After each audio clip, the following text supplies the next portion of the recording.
Okay. Yeah, I woke up. What is going on here, man? Let's I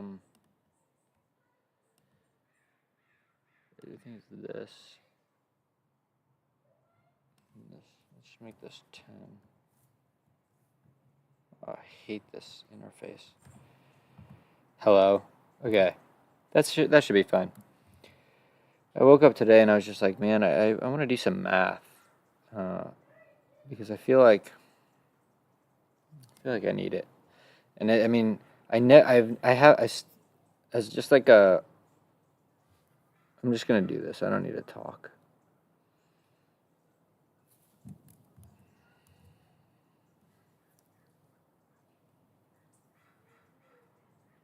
Oh, yeah, wait.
Oh, we have so much random stuff here.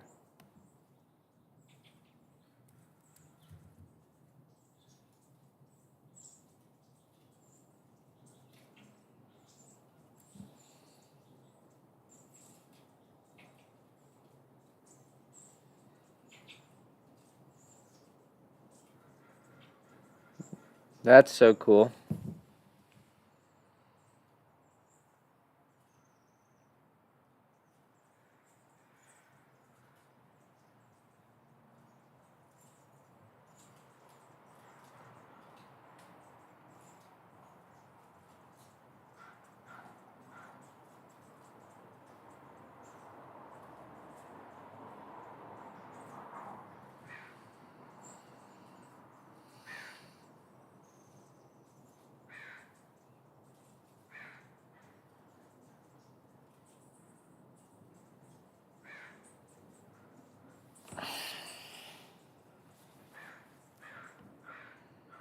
But this is, yeah, wait, but this is not, is axiom a keyword? Huh.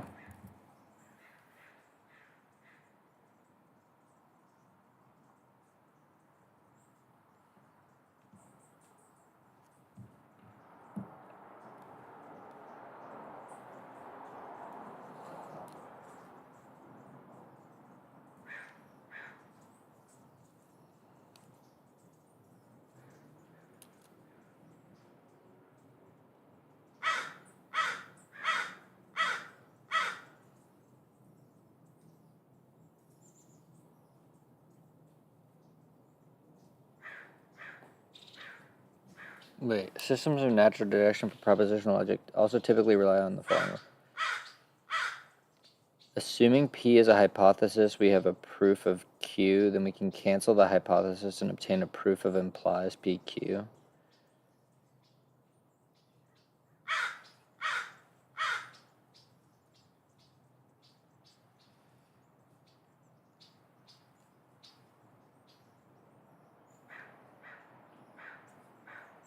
Is that true? Seems a little fishy to me.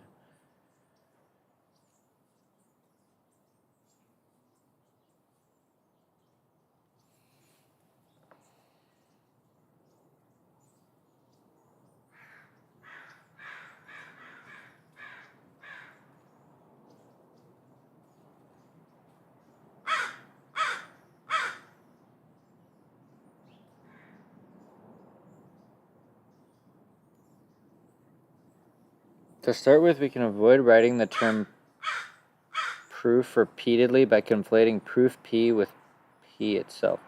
In other words, whenever we have P of type prop, we can interpret P as a type, namely the type of its proofs. Oh, interesting. We can then read T of type P as the assertion that T is a proof of P. Yeah, that's cool.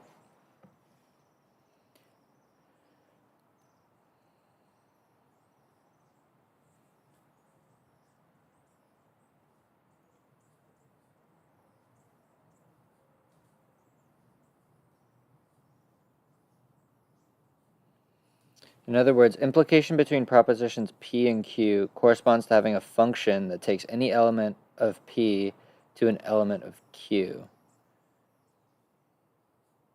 Now that's cool. As a result, the introduction of the connective implies is entirely redundant. We can use the function space constructor from dependent type theory as our notion of implication. Dude, the way that this is built is really kind of trippy.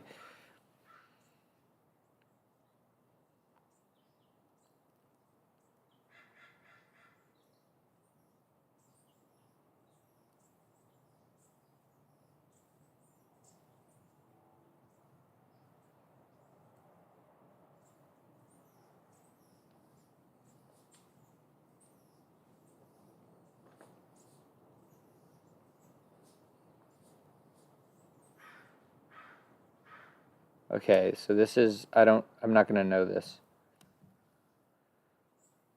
I think I tried to read that at one point, but it was too trippy for me.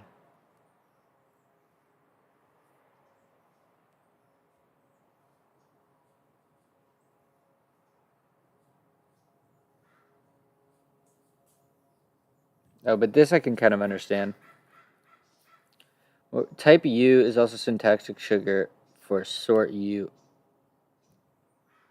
Prop has some special features.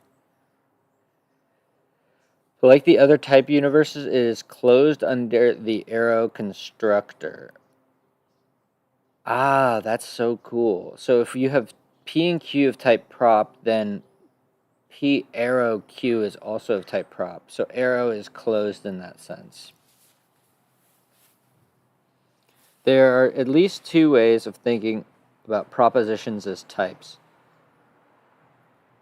To some who take a constructive view of logic and math,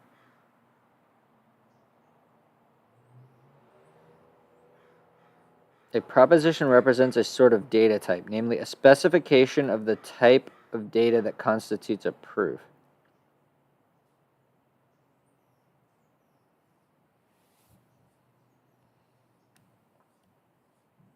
Those not inclined to this ideology can view it rather as a simple coding trick. To each proposition P, we associate a type that is empty if P is false and has a single element, say star, if P is true.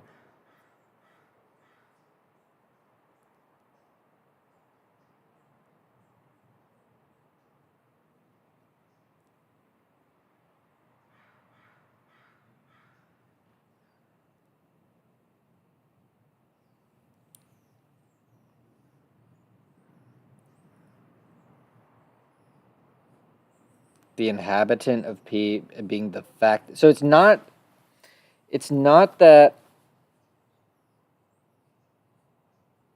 What is an empty type, right?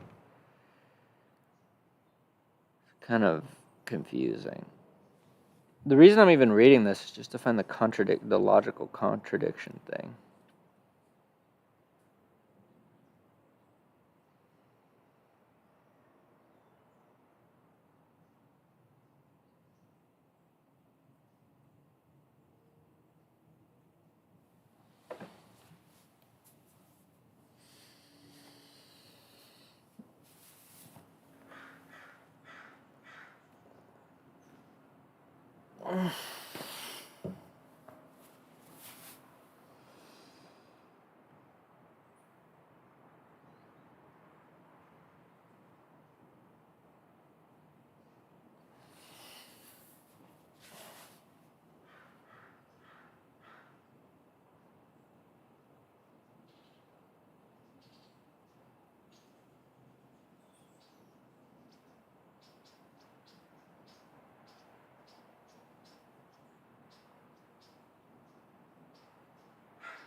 They throw in stuff like this that makes I just don't even understand what that means.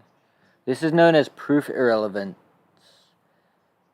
and is consistent with the interpretation in the last pair. It means that even though we can treat proofs T of type P as ordinary objects in the language of dependent type, they carry no information beyond the fact that P is true. Right, so this is like... is it in this? Right.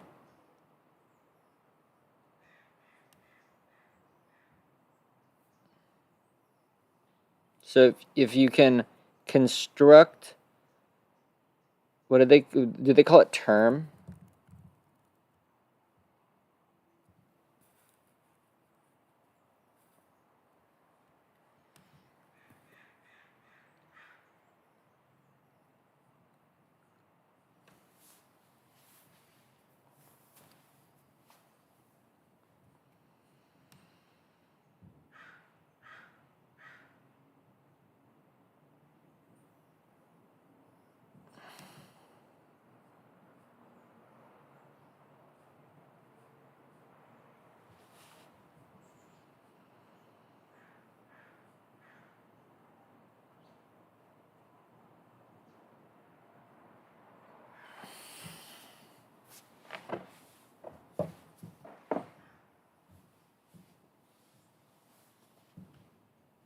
To formally express a mathematical assertion in the language of dependent type theory, we need to exhibit a term P of type prop. To prove that assertion, we need to exhibit a term T of type P. Lean's task as a proof assistant is to help us construct such a term T and to verify that it is well formed and has the correct type. Okay, cool. That makes sense. In the propositions as type paradigm, theorems involving only implication can be proved using lambda abstraction and application. In Lean, the theorem command introduces a new theorem.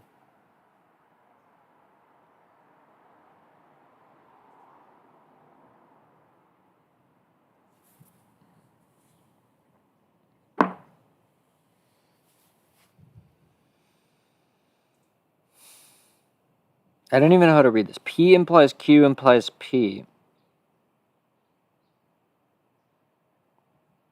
The associativity here is tripping me out.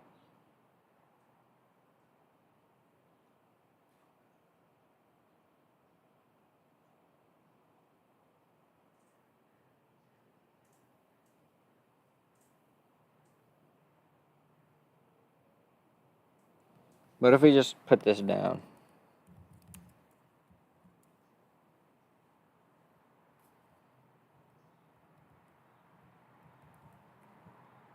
I guess you don't get any introspection about this, or...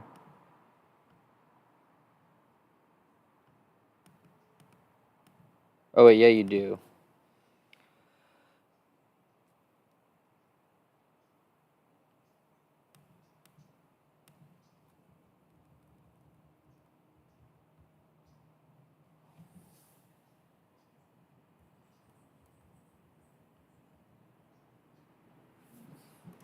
I don't really understand this theorem.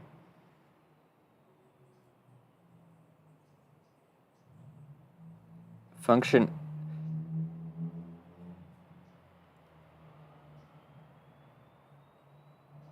What is this? This type ascription is actually on the argument. It's not, yeah. Okay. So yeah, so function, so fun, if we just hover over fun, it's an anonymous function, right?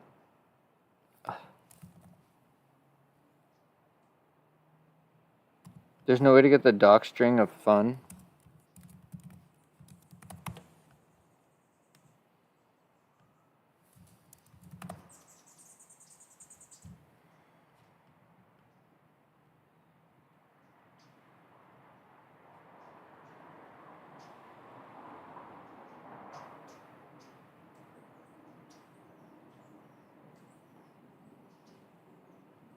Dude, there's so much syntax in this language, it's pretty wild.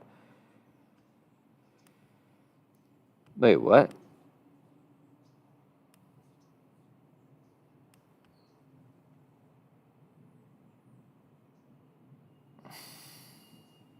Where is the fun keyword?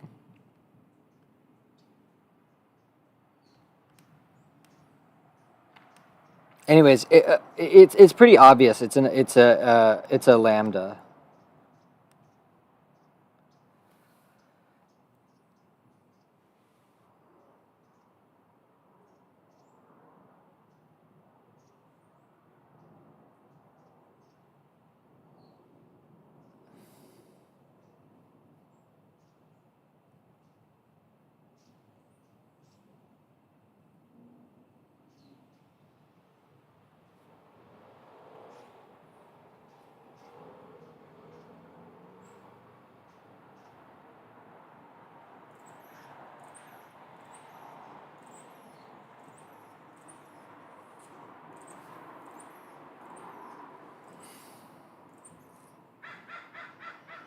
Wait, intuitively, our proof of P implies Q implies P. Actually, you know what I'd be curious to know? I mean, it probably is, but does it give me the is it like this? Is this what is the comment character? Oh, double. Okay.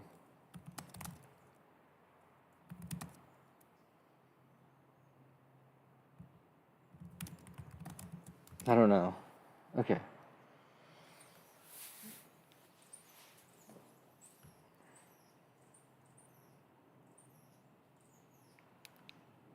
Can we get to the contradiction thing?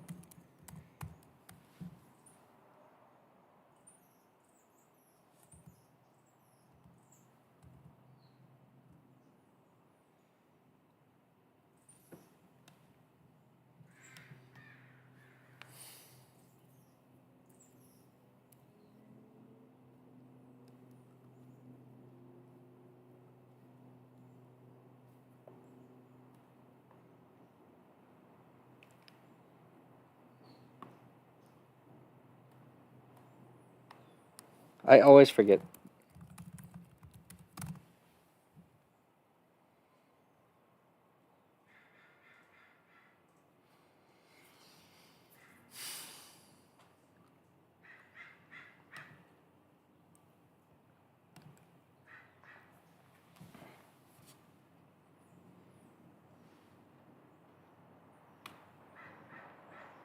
Right.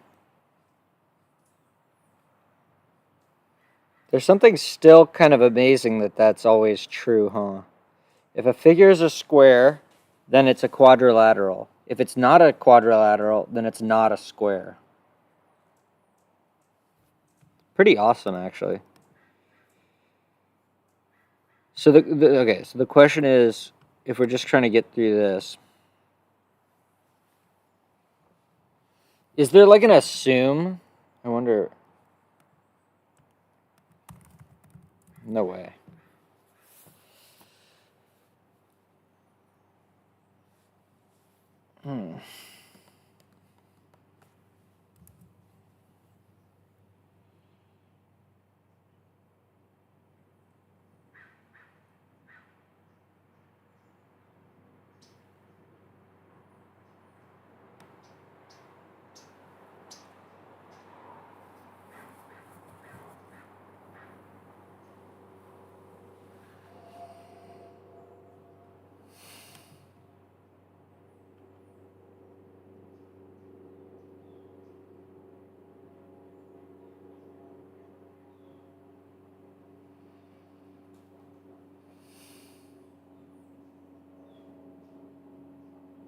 Wait. It was an assumed and commonly used fact that given two line segments, it would always be possible to find a third line segment whose length divides evenly into the first two. I don't even know what that means.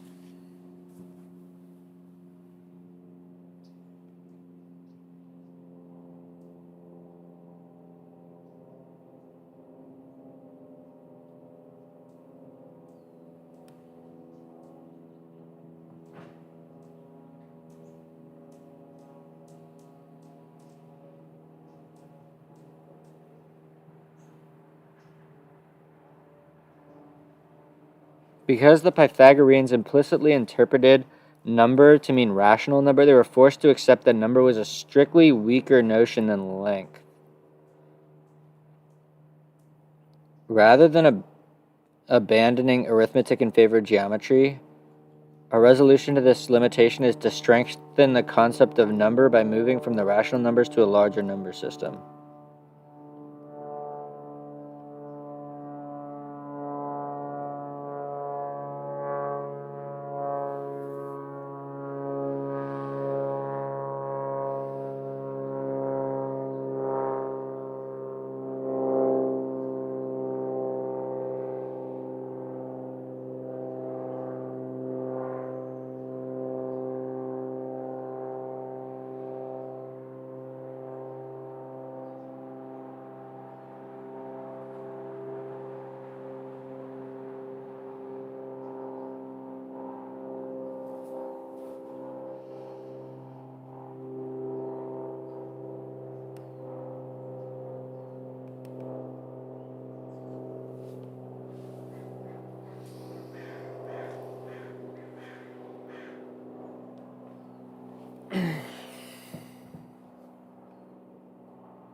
It would be interesting to really go in to see how rational and everything is defined in lean, or in the integers.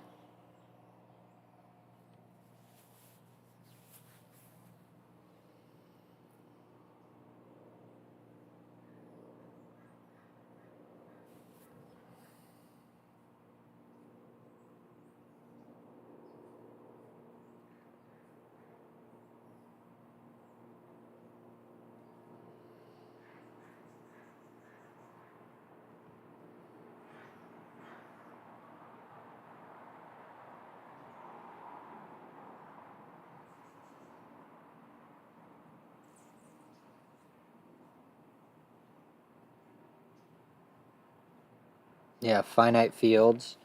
Finite fields are important in like cryptography, I think.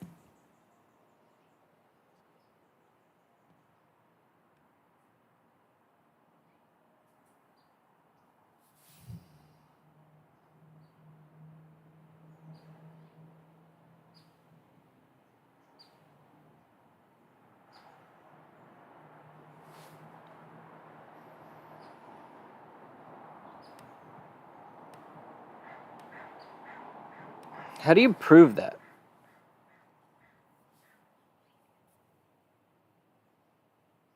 There must be like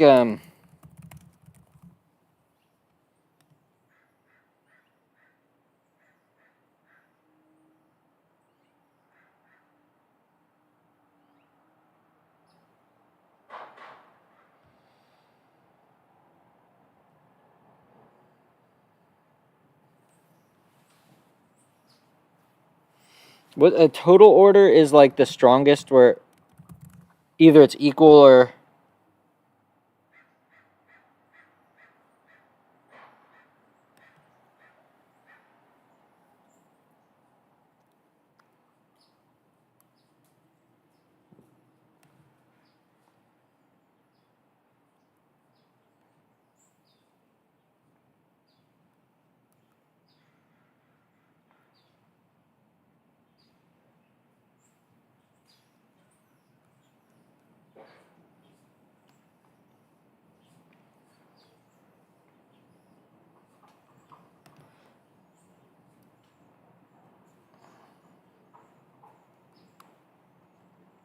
a partial order means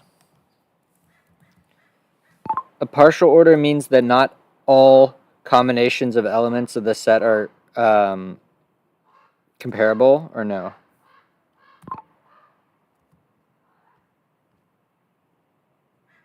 Yeah, that's what I thought.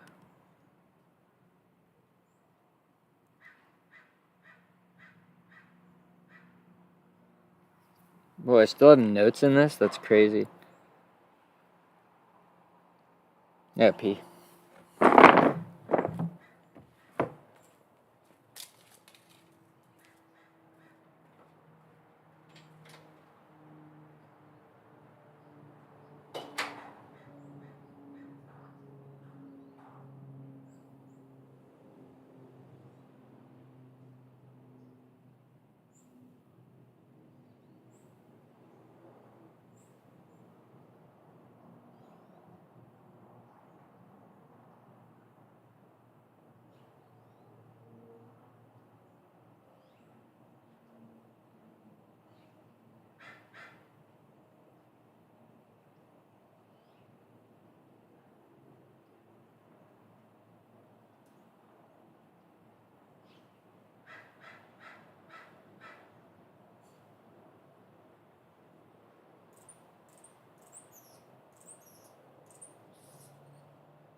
Wait, hold on.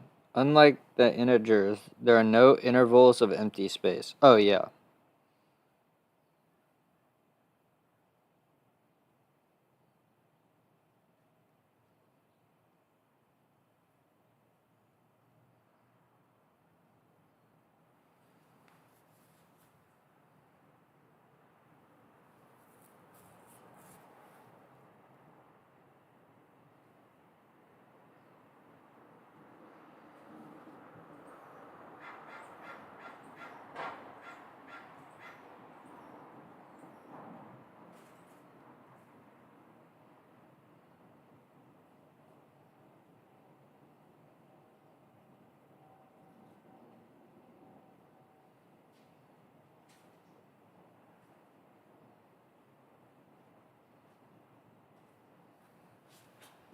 It's weird though that like they didn't say that, they didn't add in here that it, in fact it's true for any number that's non-square. Cuz I didn't know that until like today.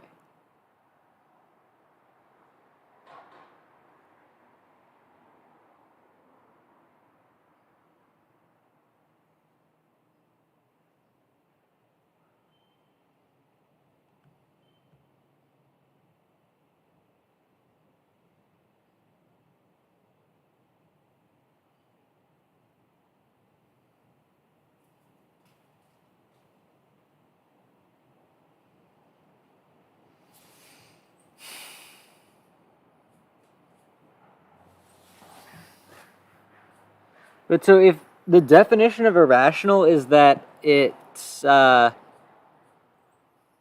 wait, is that true? Is that what it was? Or am I feel like I'm messing that up.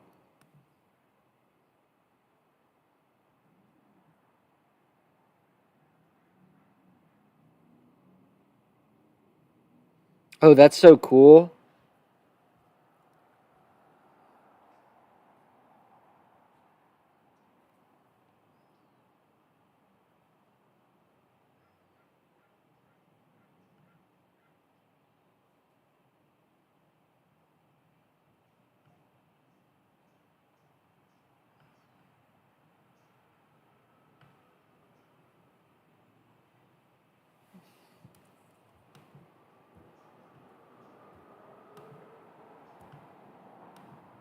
Wait, why did it restart?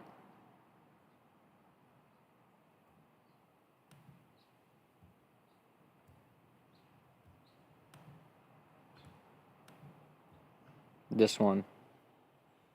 Oh no, it's not. The square root the square root of n is irrational if and only if n is not square.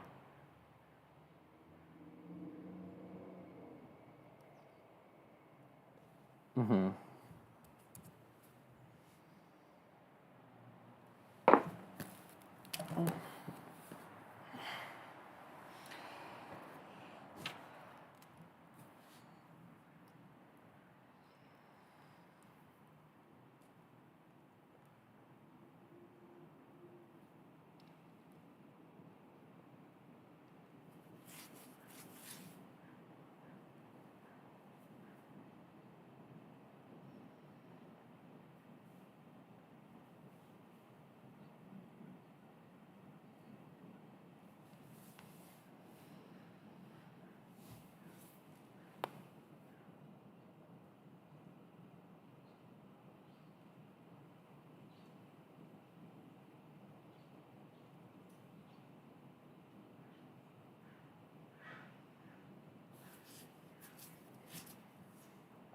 Yeah, can you prove that? Okay, so wait. How do you get nth root? So wait, I want to say.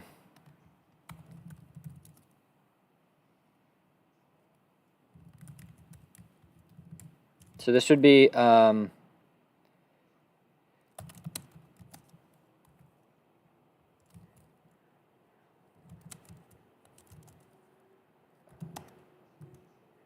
I do that?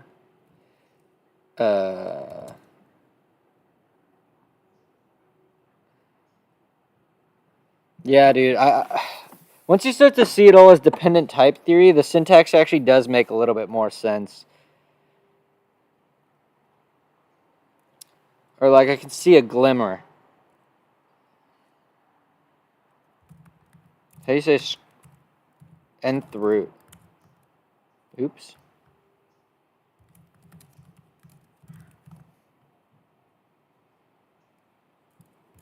I think I can just say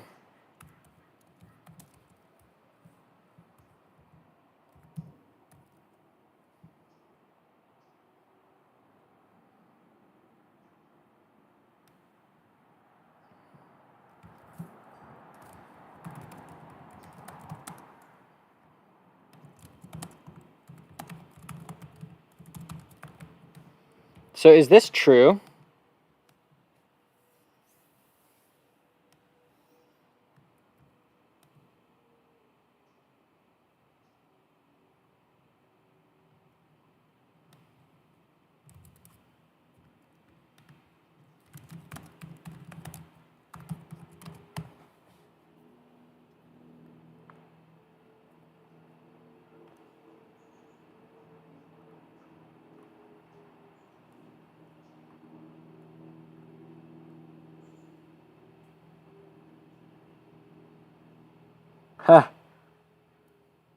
Huh. Dude, it's so funny how AIs do math like this. Let's ask this guy.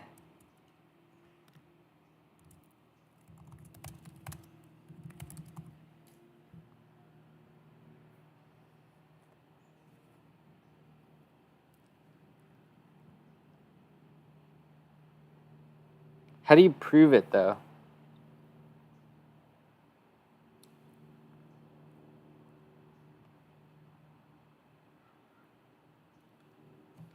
The proof that the cube root of so okay, so let's just say 2 to the 1/3 is equal to p over q. Then you get 2 is equal to p cubed over q cubed, and then that gives you 2 times q cubed equals p cubed. And what is the proof? I actually always forget this. This is why I'm such a bad mathematician. I just don't freaking learn.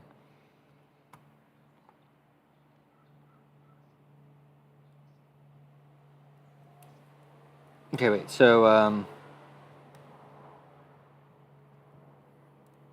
this means now that p cubed is even.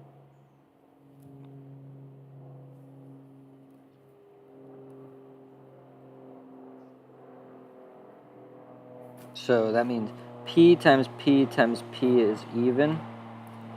Is that true that so is it true? I like just stating it in here because then I can like think about it. So the theorem that um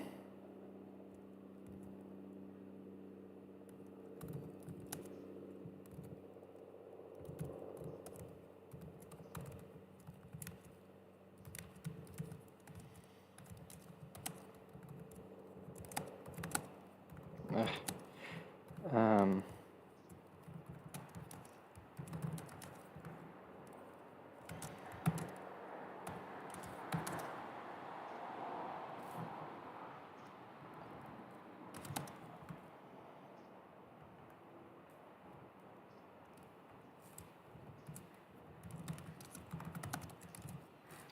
oh, you know what? I think this might have been in the natural number game actually.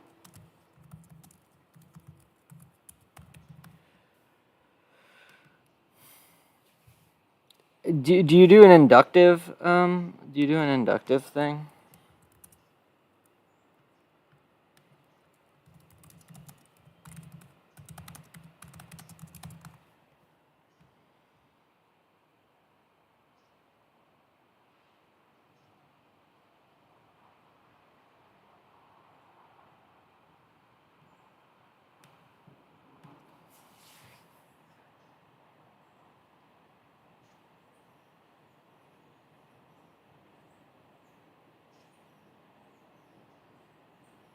Which means that p is even.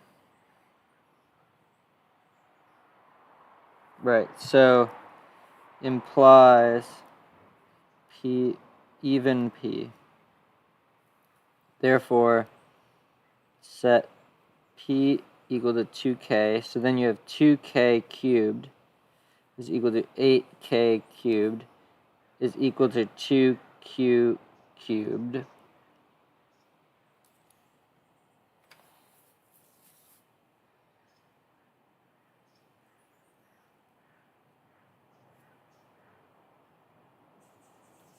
Oh yeah, you could just leave it like that too.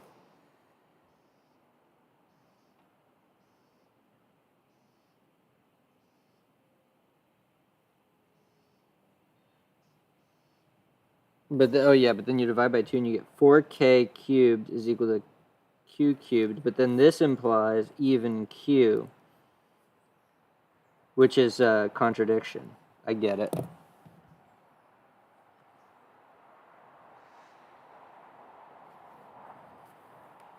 Let n and m be natural numbers, suppose that n is even. By definition of an even number, there exists, yeah.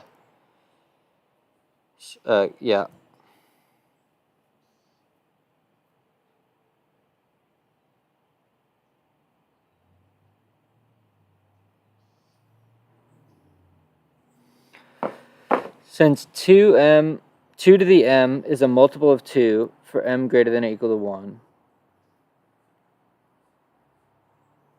Yeah, how do I query for the smallest natural number in lean?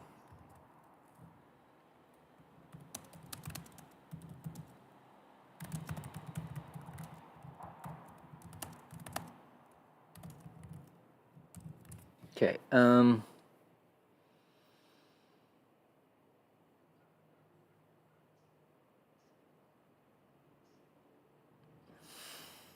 since 2 to the m is a multiple of 2, it follows that n to the m can be expressed as...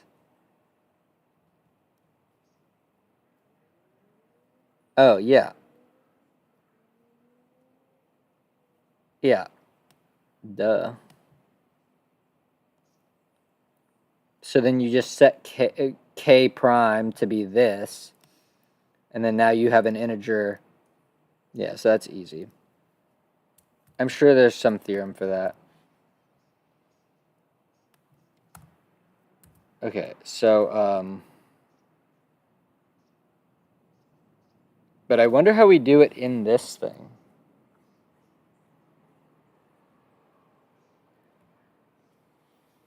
In any case, these are just fun. Let's just keep reading, though. Where were we?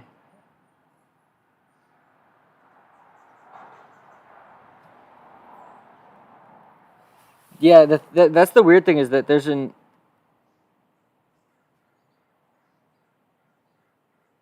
We also have... No, it's not we may also assume.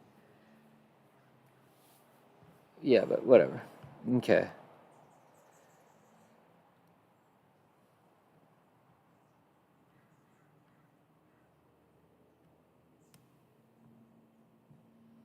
Can all irrational numbers be expressed as algebraic combinations of nth roots in rational numbers, or there are even more? I'm curious.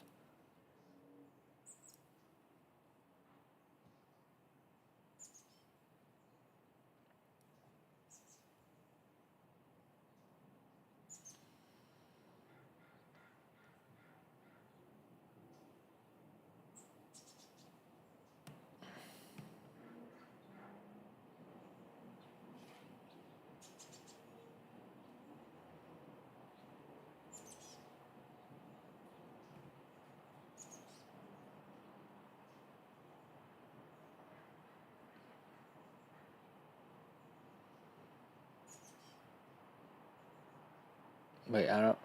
What?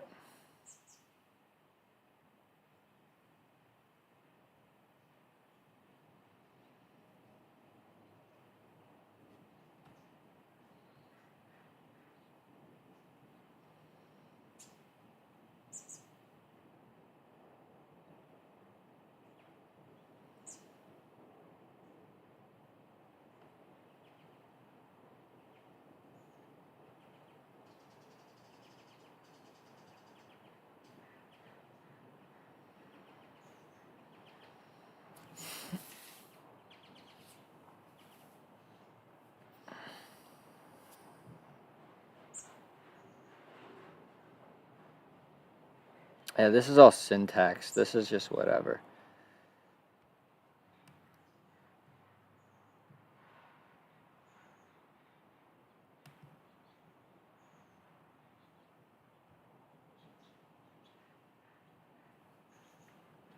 This one's interesting because it's parameterized by, I mean, it's just another example of implicit state, really.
Wait, where was that thing about how to define a function?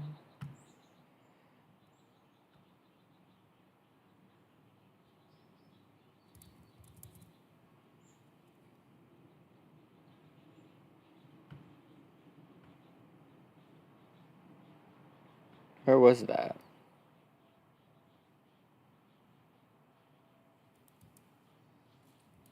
Is it in math?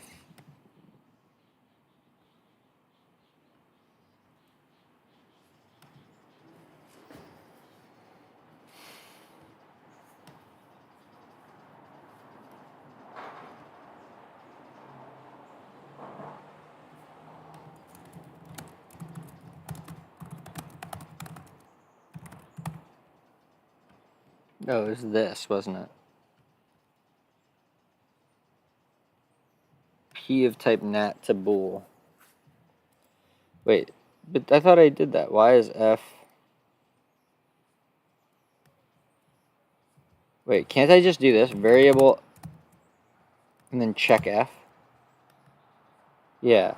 So then F is of type n to n. Right.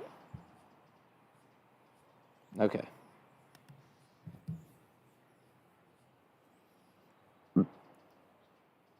But can you just leave these as symbols? Yeah, you can. Or wait, is A to be defined? I don't think so. So yeah. But these aren't sets, is basically the point I was trying to make.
Yeah, that's sick.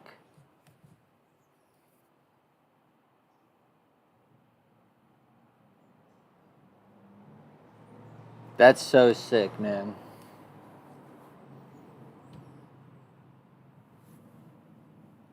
And I bet people were like, why would you do that?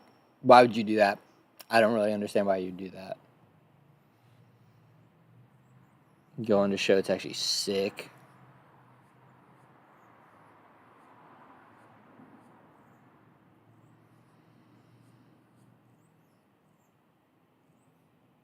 What was the okay, yeah.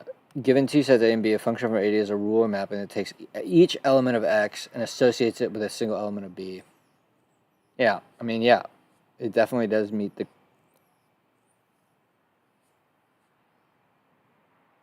Yeah, right. Examples such as this one will provide us with an invaluable testing ground for many conjectures. Yeah.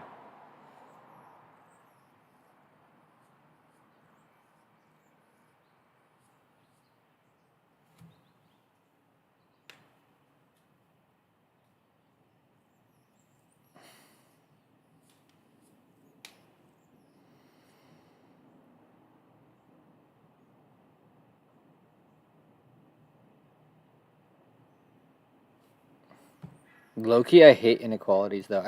Now I'm remembering doing these proofs in the exercises was super annoying.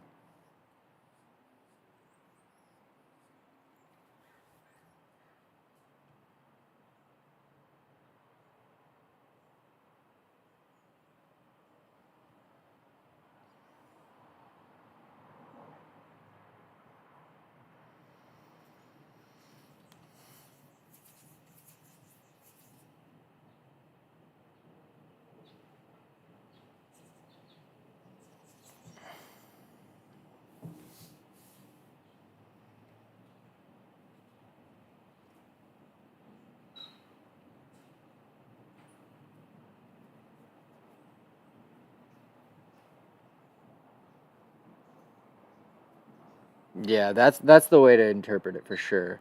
The distance from A to B is less than or equal to the distance from A to C plus the distance from C to B.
Is there a way to take a proof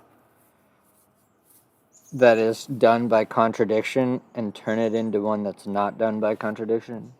I don't know.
Yeah, so this is the real kicker.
Okay, so the way to lower this second one into lean is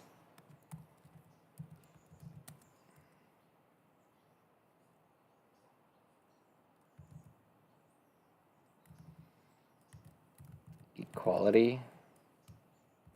I don't know what to call it, but you'd say uh,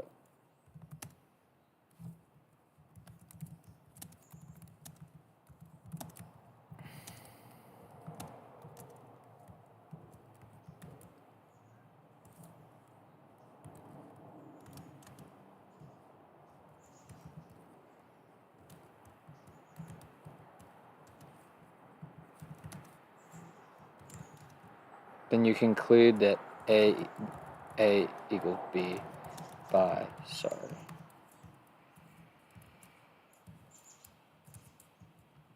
What's wrong here? Oh, wait.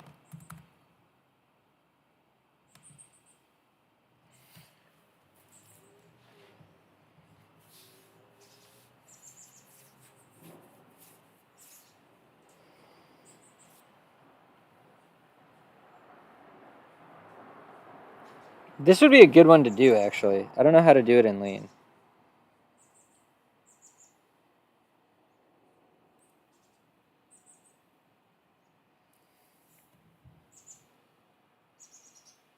Okay, so you assume that A is not equal to B.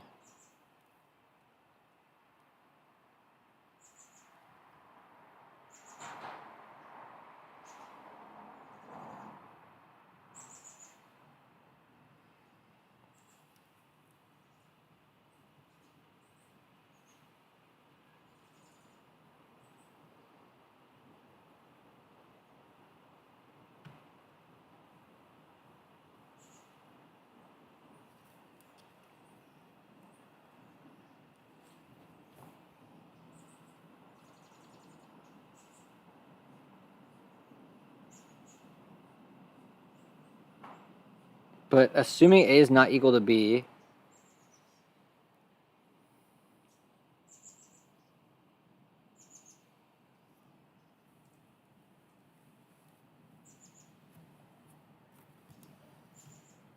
yeah, that makes sense just in English, but I don't actually know how you're supposed to do it in lean.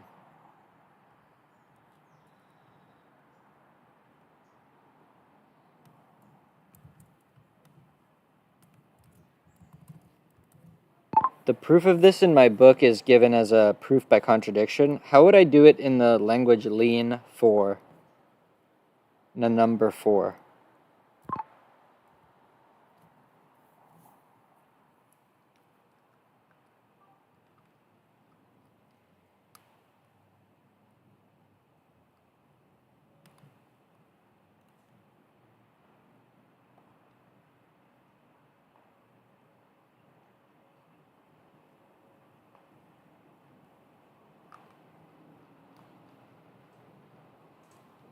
Do you even have to do for all epsilon greater than 0?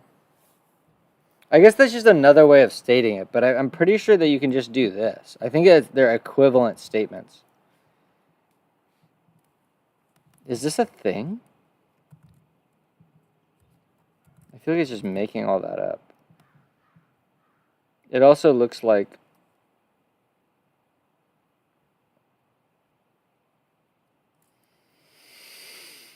Okay.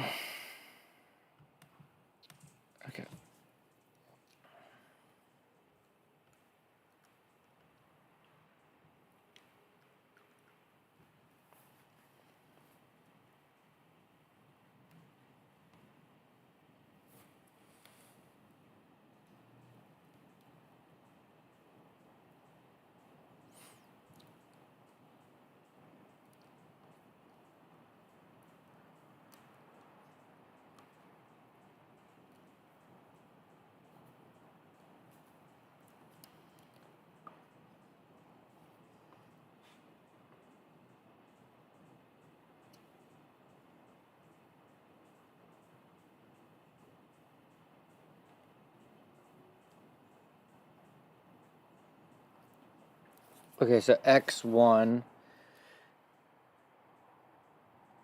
x2 would be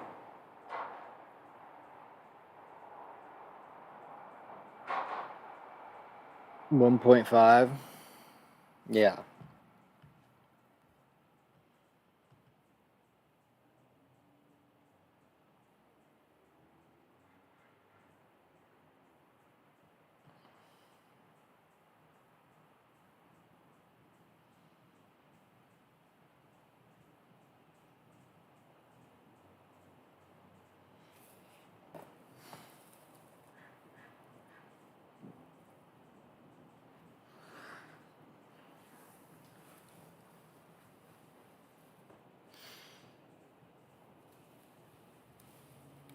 This sounds fun. I don't know how to encode this into lean.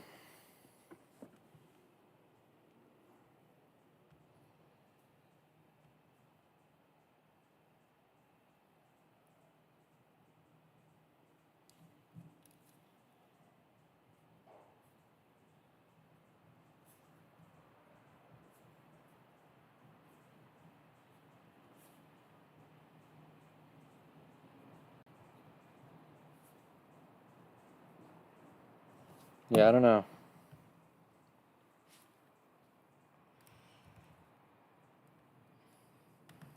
I mean, you would do...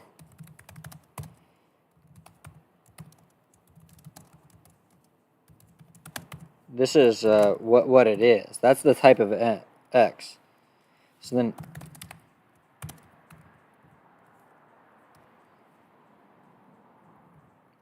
I want to... Can I do a section? How do I do these section things?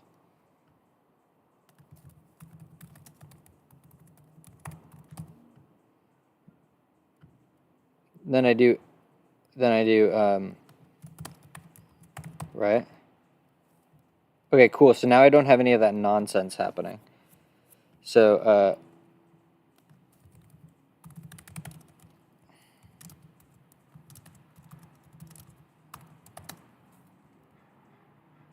do I have to put parens around it? So then this should be R, right? So,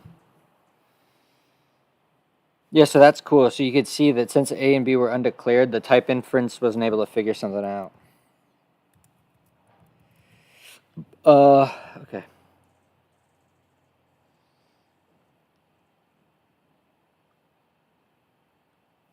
So you get the type of it, but how do you...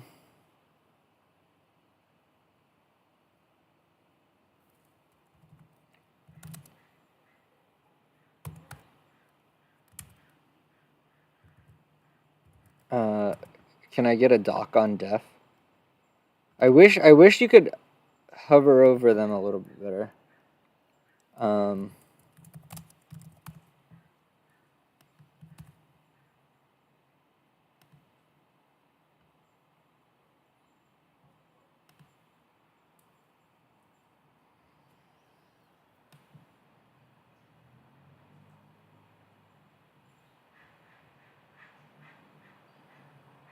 Oh wait, why don't I just try this?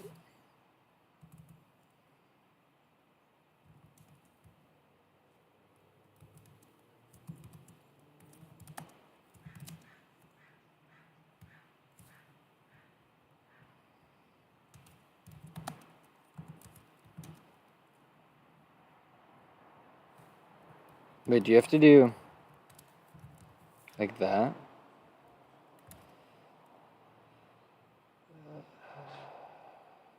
Where do you... Oh, there you go. But you don't actually have to put a type description on it?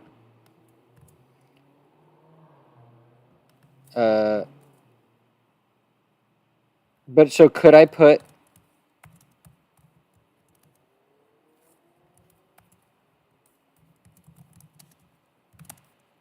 I probably can, right?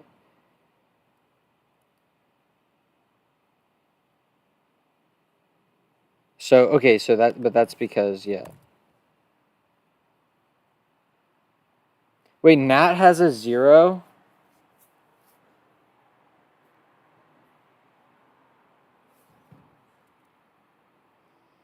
Fine.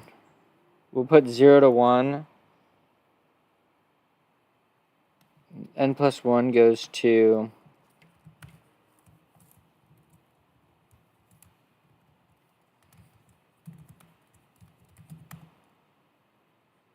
Oh, wait, so we're not going to call this fact. We're going to call this foo.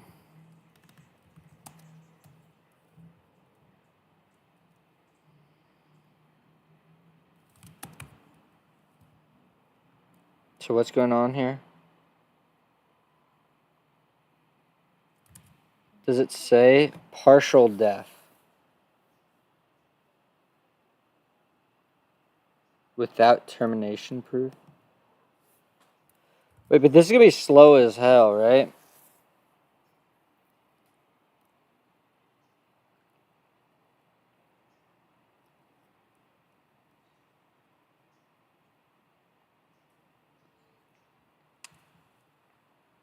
But if I remove the type description, the problem goes away, right? Can't I do eval foo of 3 now?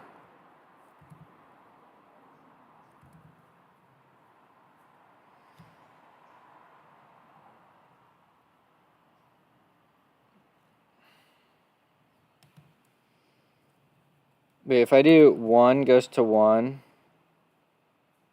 not that 0.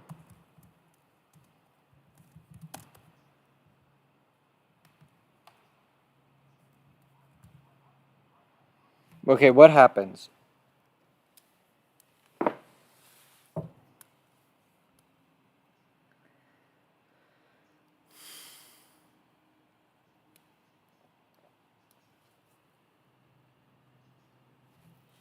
Okay, so you give it 2, and it for sure matches to this branch, right? So then it, so, oh yeah, so it's doing some pattern matching here. So n equals 1 in this case. So it should be 1/2 1 plus 1 equal to 3 halves, right?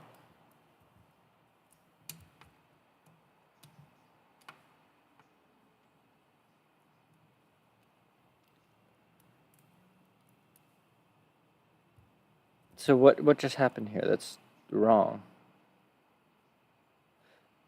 Well, okay, for some reason it's fucking, okay, let's just try the fucking partial.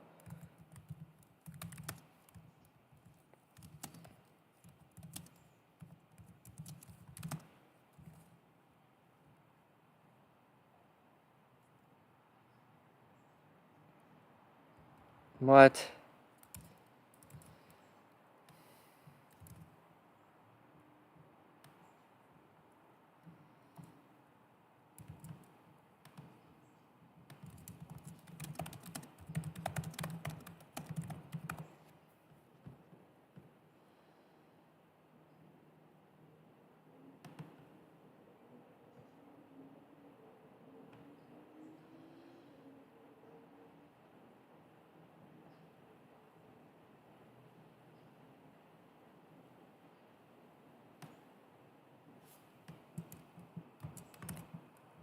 Let's try it.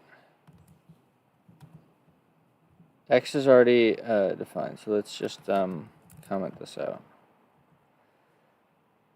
I think, so you have to do this.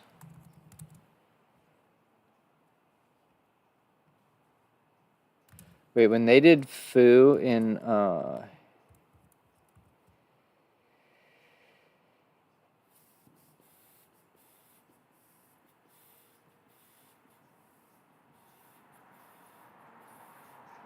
okay.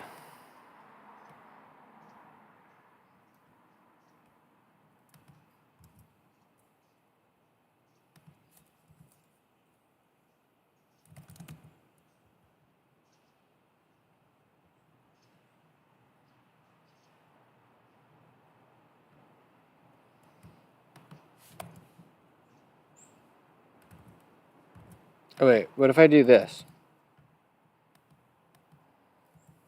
Wait.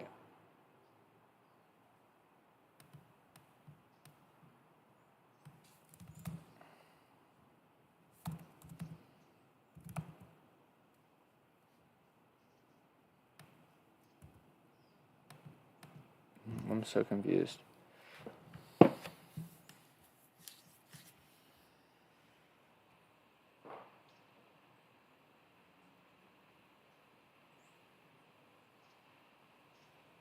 Def fact X.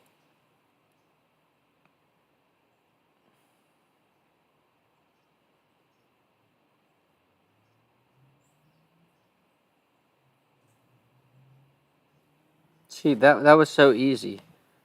But the problem is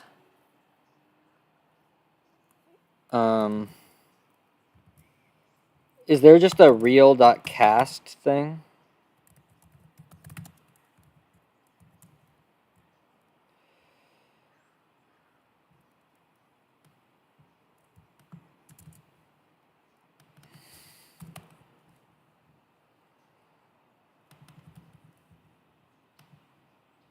Okay, so now all we want to do is change this to be 1/2.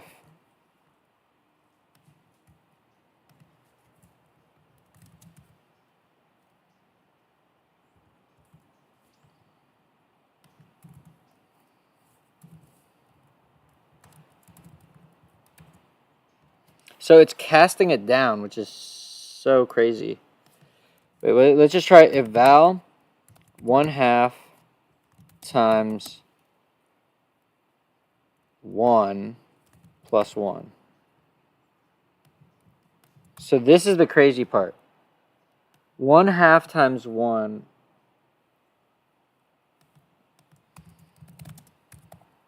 See, that's a float, though. I don't want it to be a float. Oh, wait, what if I do this?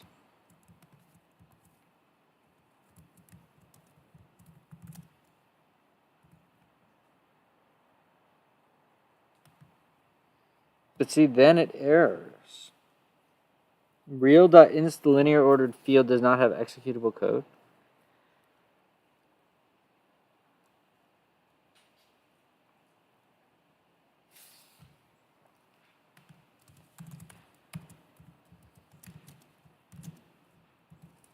Even if every branch returns real? What if I do just check foo? That's, ugh. But you can't eval with it, or what? What's...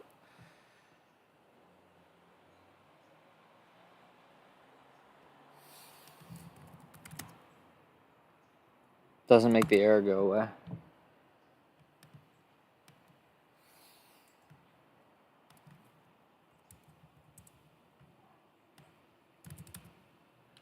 I think I'm just going to go Zulip. Oh, God, it's so hard to find this thing. What?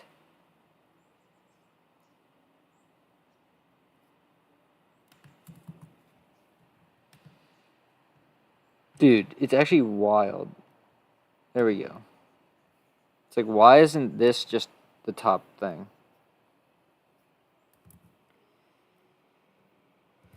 Okay, I forget my,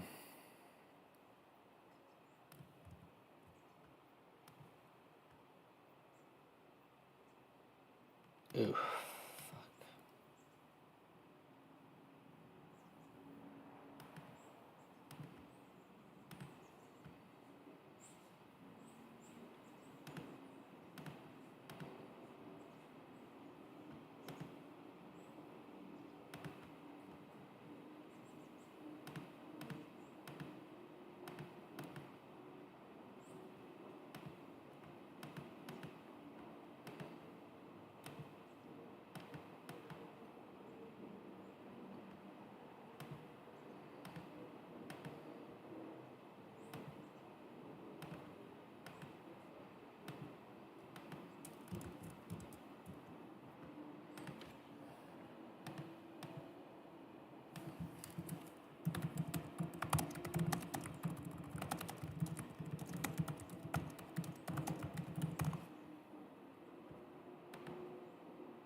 My bad, guys.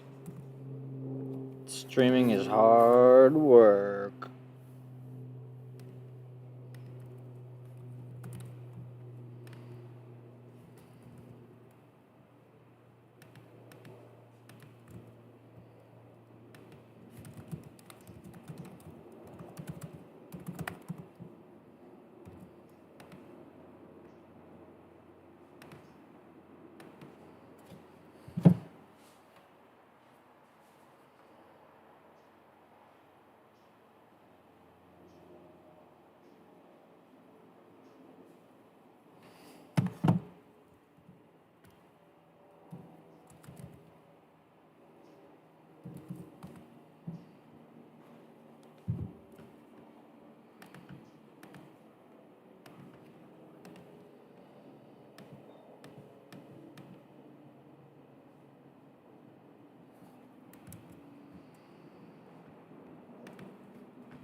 Okay, I think I'm done.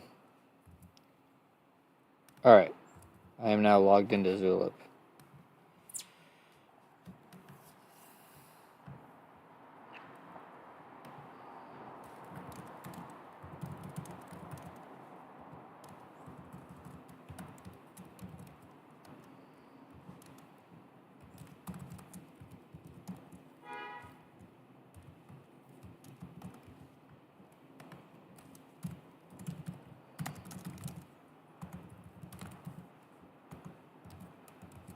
Oh my god. Oh, fuck me.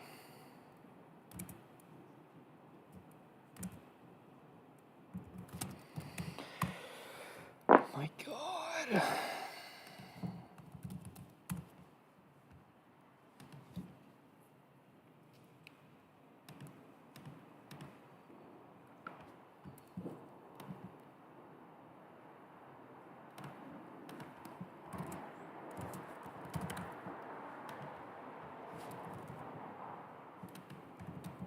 Fuck me.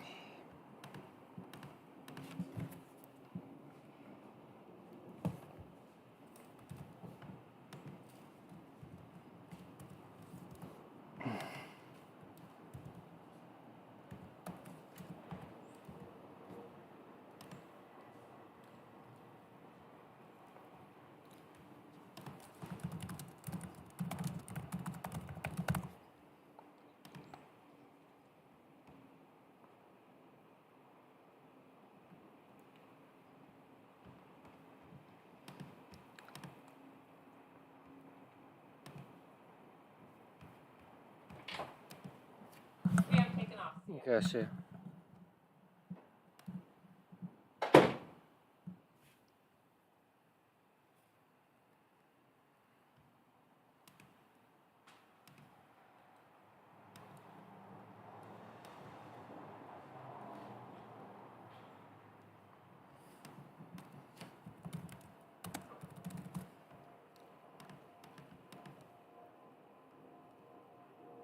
Fuck me.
Bro, that was awful.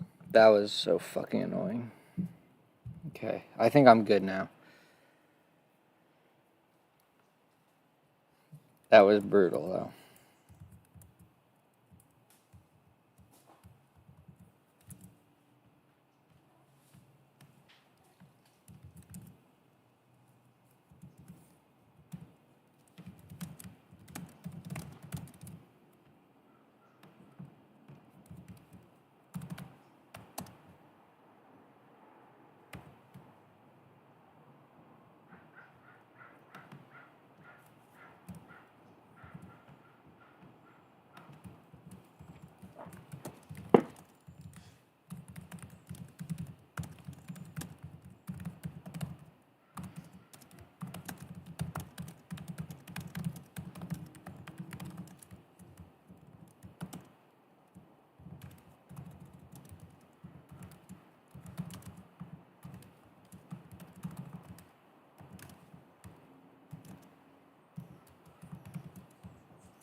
Bruh.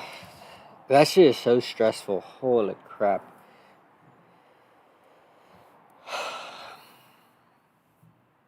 I mean, just imagine if there was a lot going on. I'd have to work way faster. Jesus.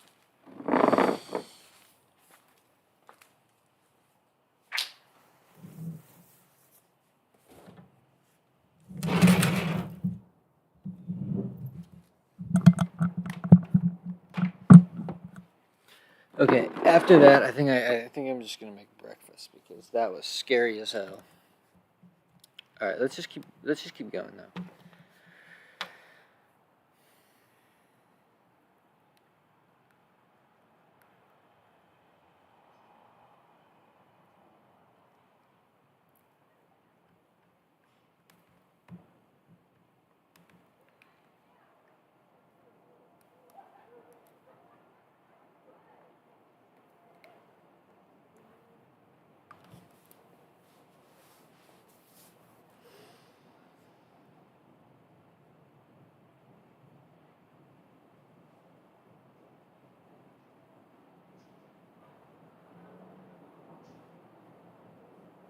I remember there was some proofs in the natural number game that used induction, but I feel like I didn't get it that well.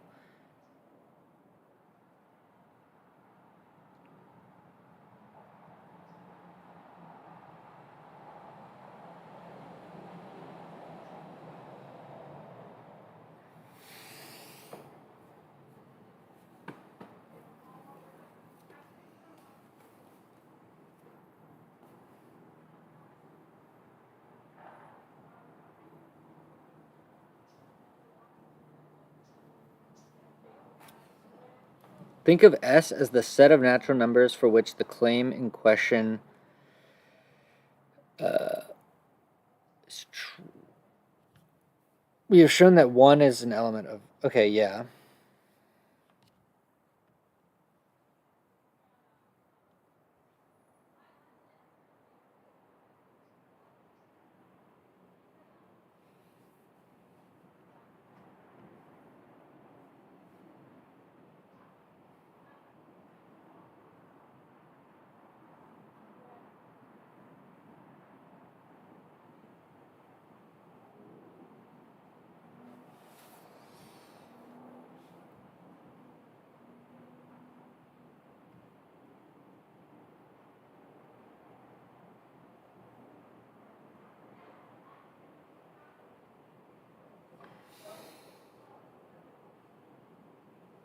Oh, yeah, it is, huh?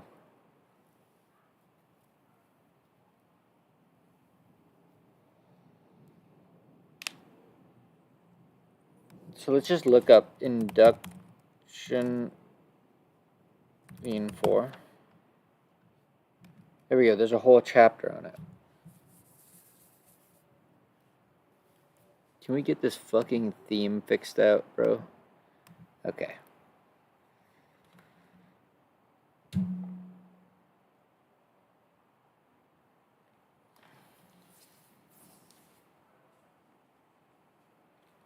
What the hell?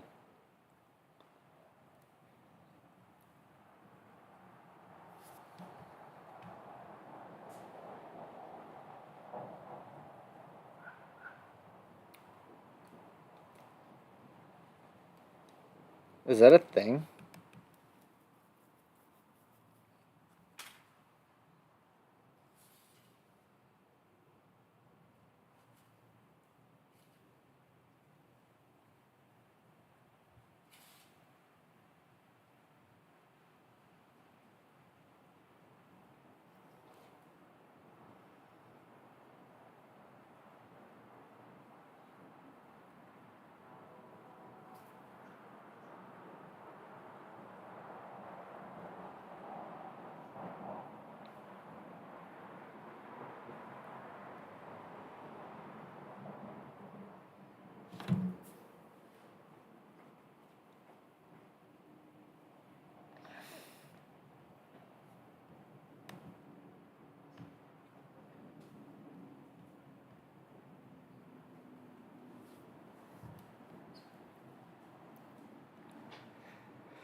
Okay.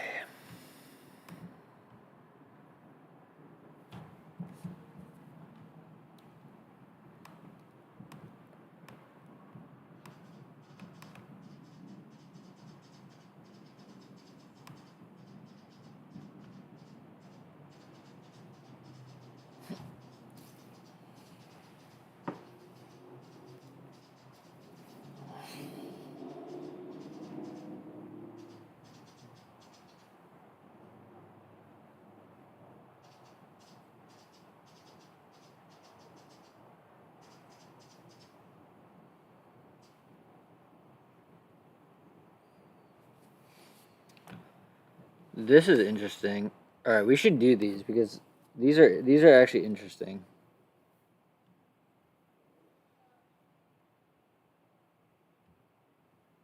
Make some food.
Jesus Christ.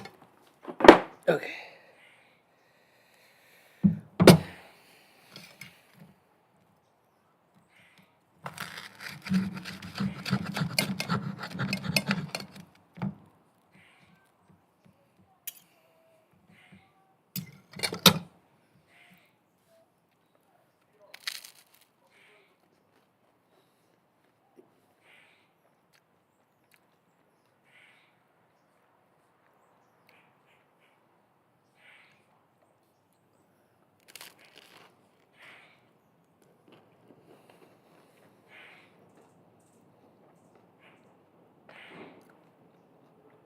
Um,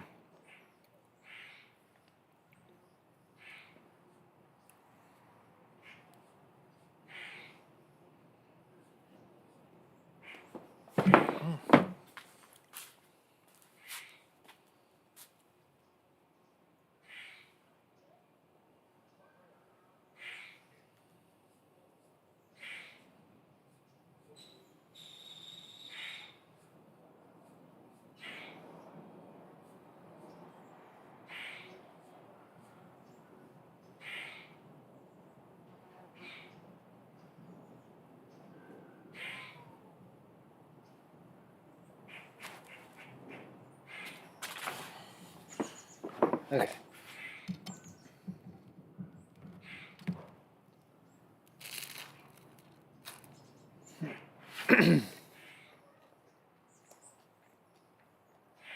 Okay, so you get 3 is equal to p squared over q squared. So 3q squared is equal to p squared. So then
all right.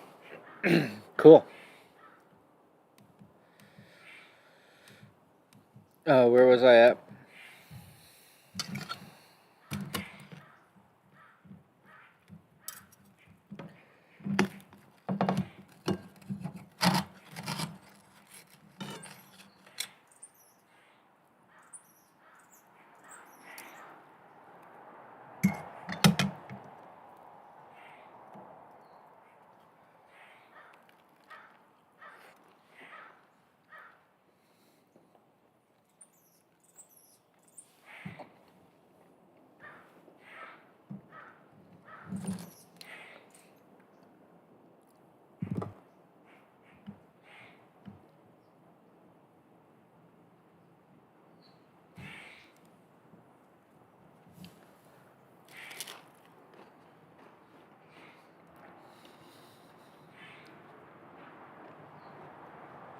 Dude, I bet this guy's like a real professor.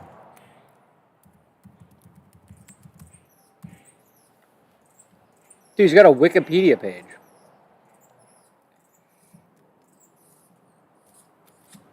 Dude, I'm just talking to a professor at ICL.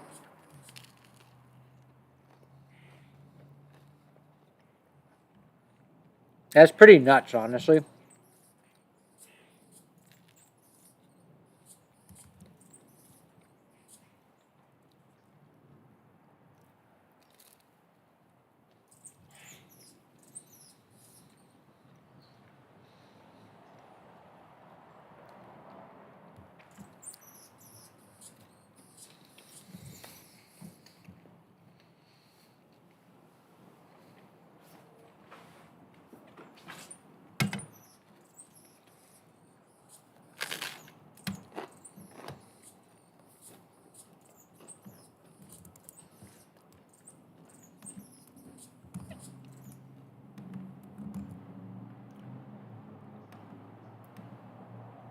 There we go.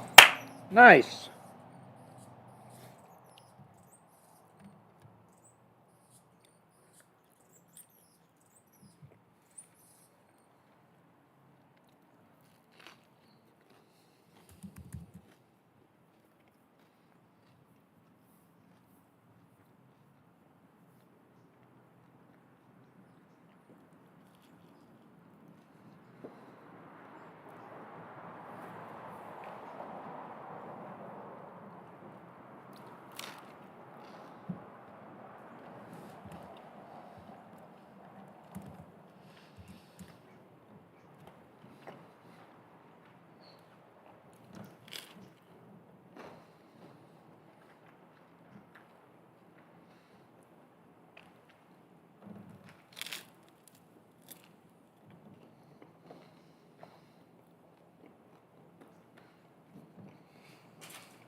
Wait, what?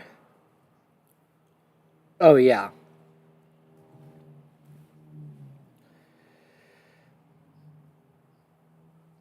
Okay, so does it work with 3?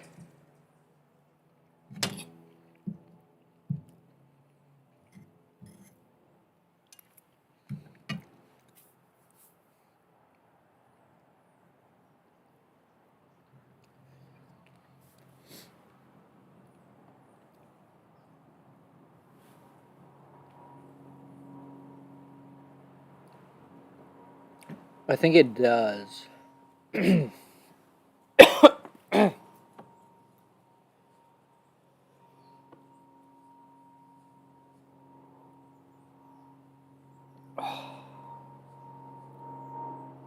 that was good.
I've been trying to get geeked all night, geeked up.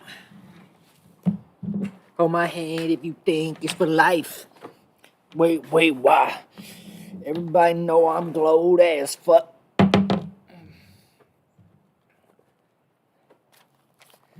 Alright, so let's just do it with 3. So, so 3 squared, or wait, no, 3 is equal to p squared over q squared. So p squared equals 3q squared.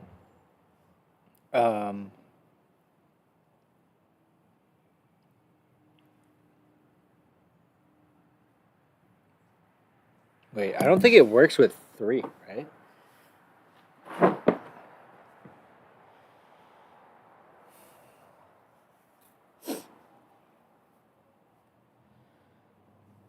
Three divides p squared.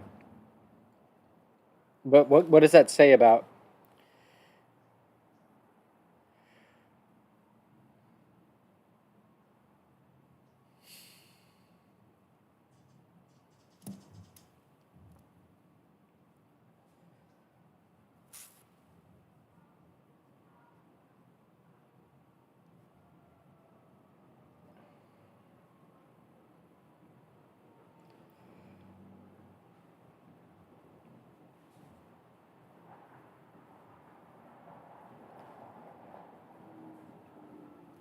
But the fact that 3 divides p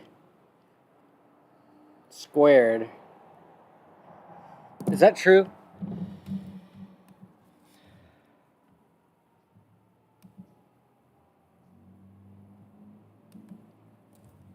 What?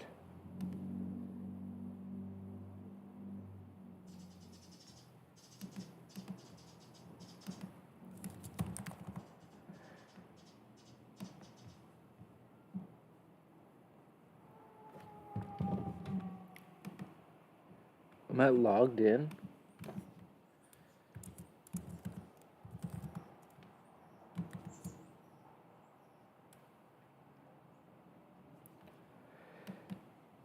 What?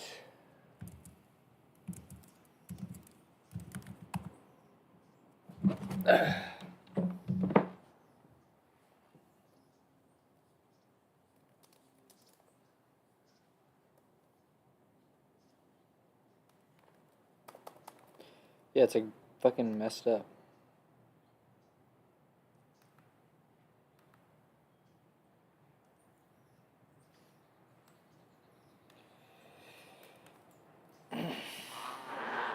Wait, what if I turn this off? 39? That's insane. Still not letting me log in. You gotta be kidding me, bro.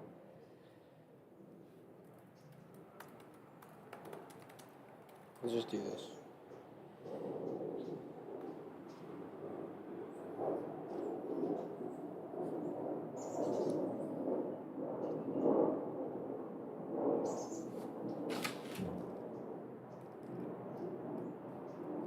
Let's go to the API login.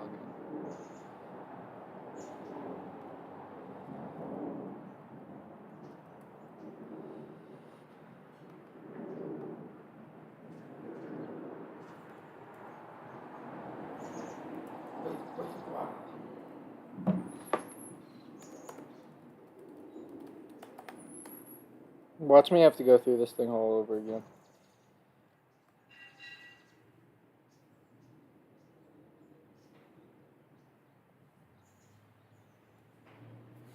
It'd be so much better if I just transferred this over to my Google account. Wait, actually? Oh.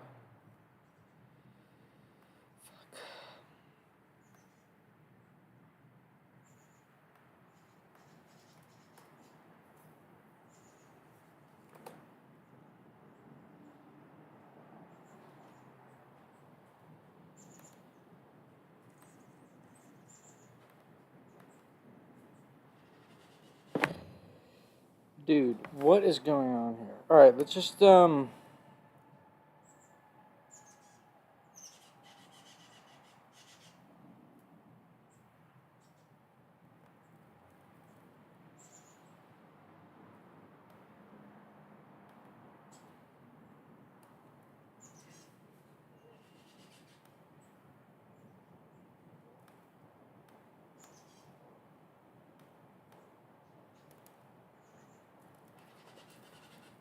What's the difference between edge and chrome? Let's just use chrome. I don't know. Could be risky. No, I'm fucked on these cookies, bro. God damn it.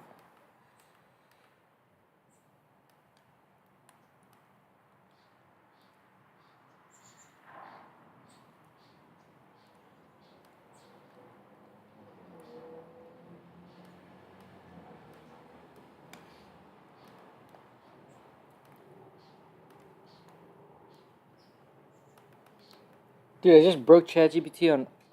You gotta be kidding me.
I guess I'll do this. God, what a waste of time. Oh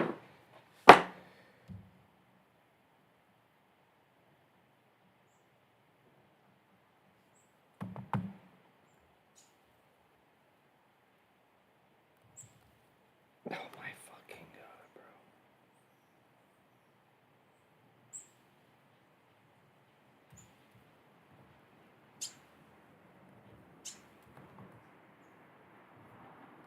Alright, at least, okay.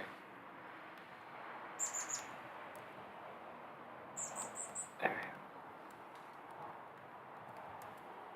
Oh, I closed the wrong one. I gotta do the whole thing over again.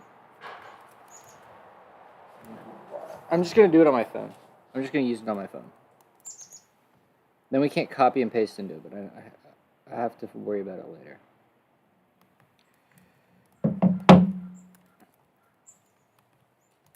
Alright, in any case, let's just get back to doing some math. Because that's what's important here, is doing the math.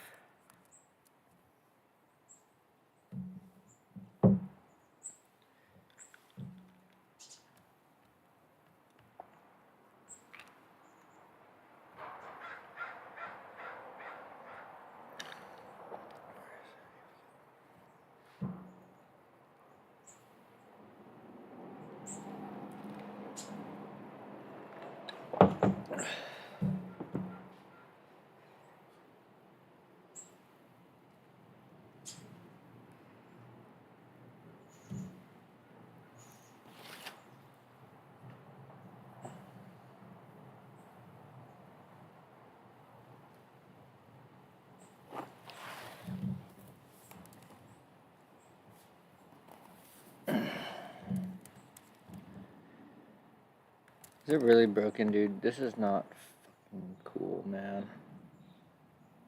Let's just do this. Oh, but it doesn't work. God. Okay.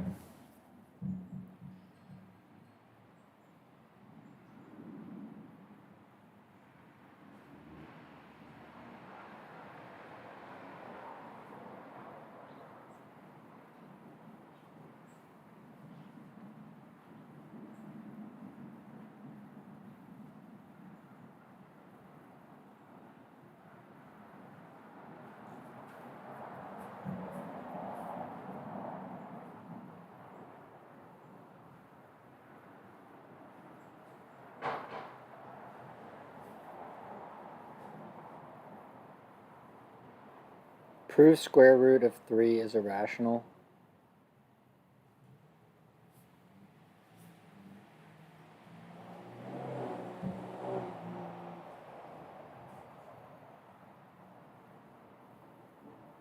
Is that true? Yeah, I was trying to figure that out. How is it?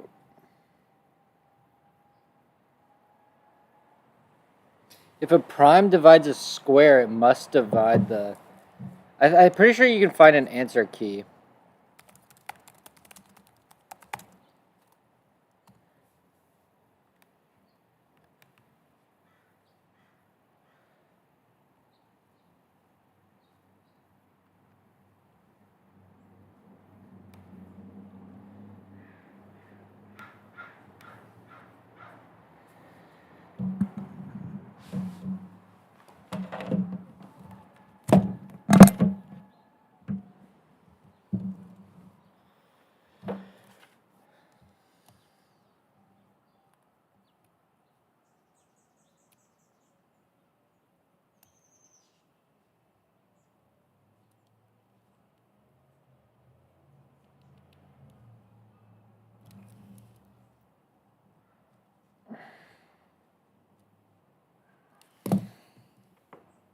Because 3 is not a perfect square.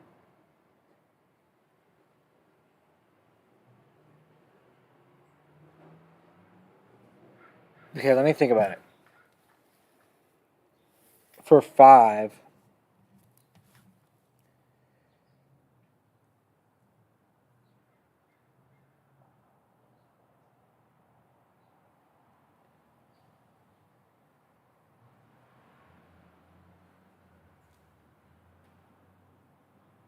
if 5 divides... Okay, let's say you have 2 times... yeah, okay, I guess I can kind of see that.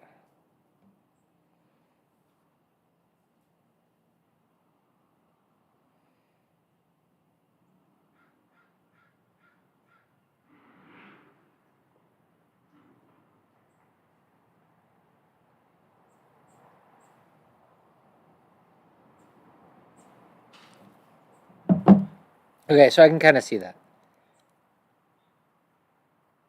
What about okay, since 3 is not a perfect square. Um...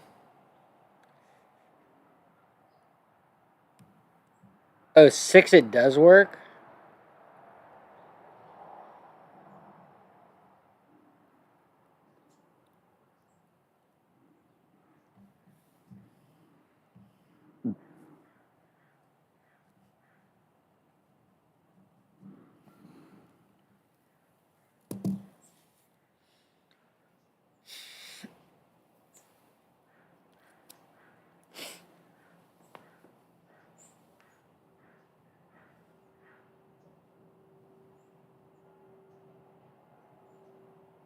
So another way to put it, just to like real get it down, is is uh,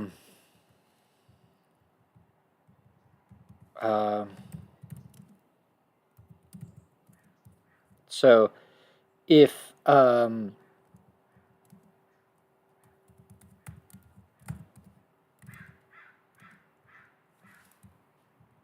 I think we have to do n of type n and not HP of type and HPP of type. We're trying to find um,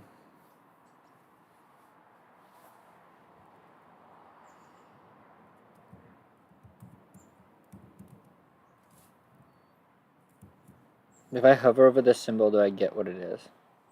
Divide. Oh yeah, okay. For the number theorists, then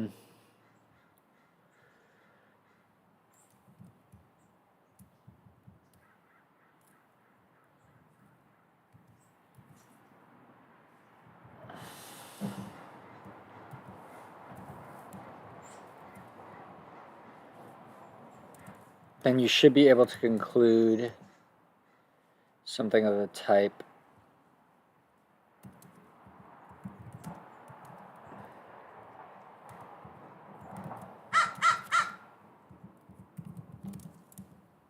so if you go here.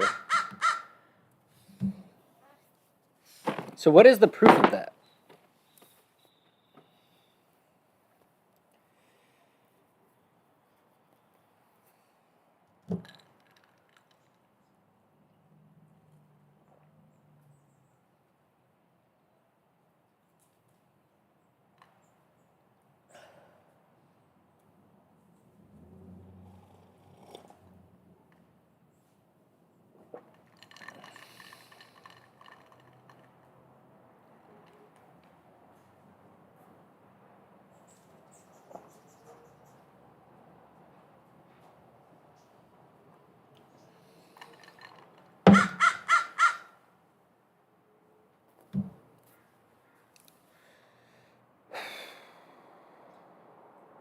Do I really want to be doing freaking number theory right now, though? But, okay, but apparently that's what it all hinges on. So let's just keep moving. Because I want to get to that other stuff. Okay.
Okay, so my guess for this is that you turn it into 2 to the p equals 3 to the q.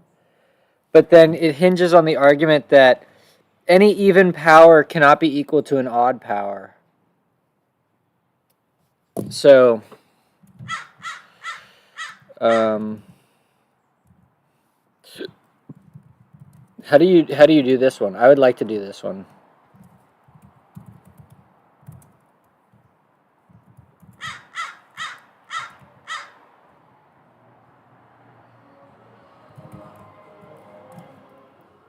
So this is going to be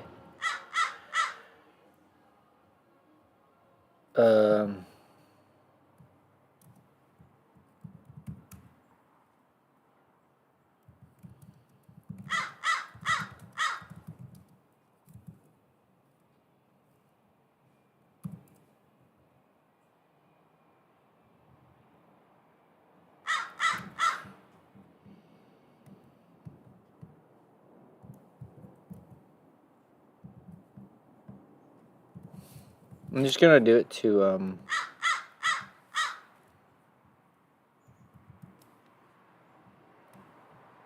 wait. Oh yeah, it doesn't fucking work. Okay, wait, hold on. This is not tenable. I can't live without it.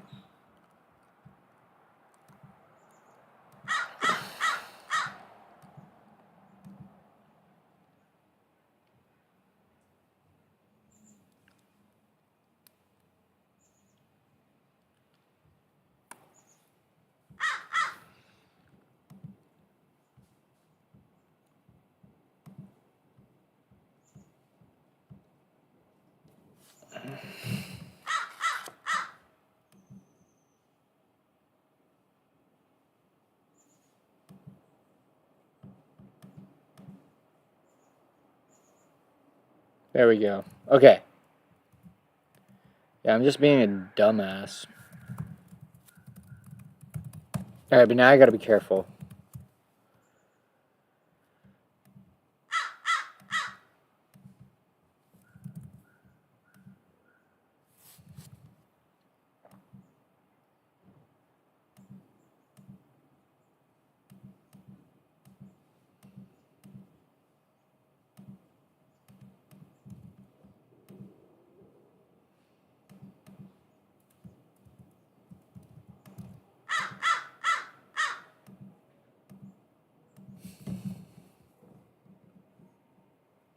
Silly shit.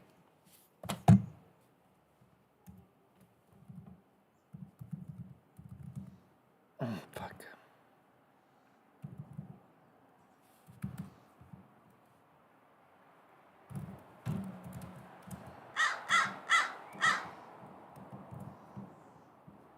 Okay. All right, so we're good. We're good.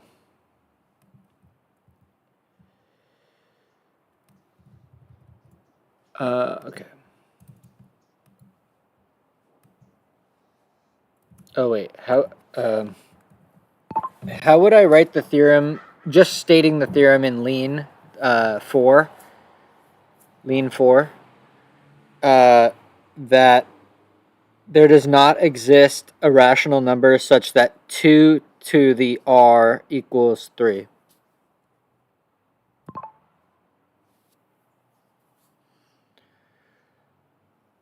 Does not. But see, that's like a. Okay, well, let's just copy that down. Um,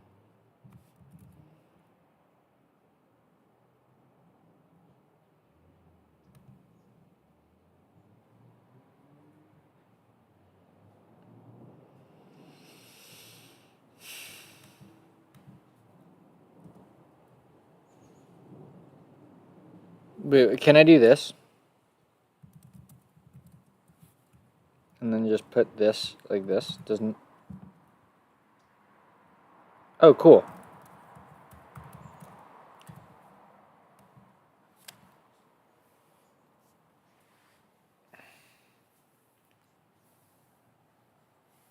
Okay, so wait, so let's just try to write unfold Q.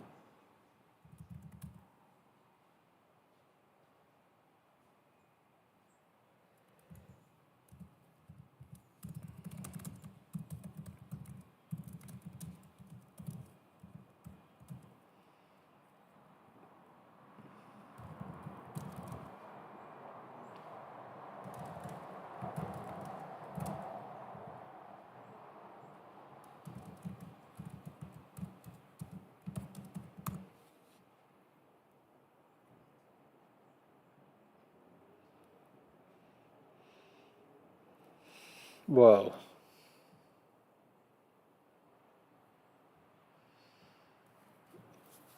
Oh my god. Okay. Well, let's just try to do it on paper, and then later we'll try to get it into.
Yeah, I'm pretty sure that that's it. I mean, I've fully convinced myself, right? Like, the definition of 2 to the r is going to be 2 to the power of p to the power of 1 over q. Then you can exponentiate both sides by q, and then you get 2 to the p equals 3 to the q.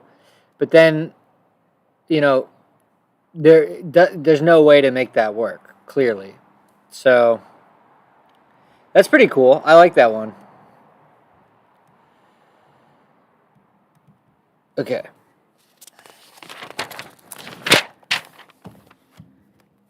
This one I have no idea how to.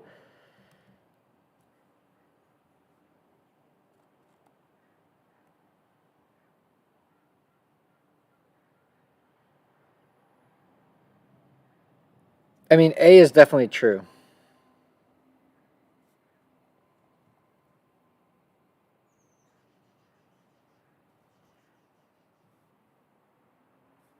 Because the intersection will... Wait, is that true?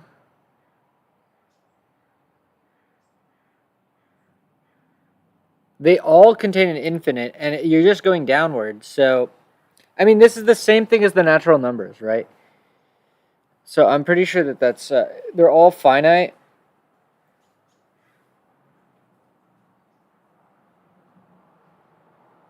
That one I don't know. Uh...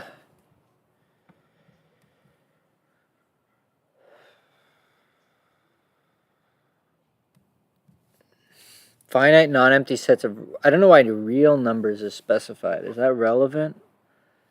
And the intersection is finite and non-empty.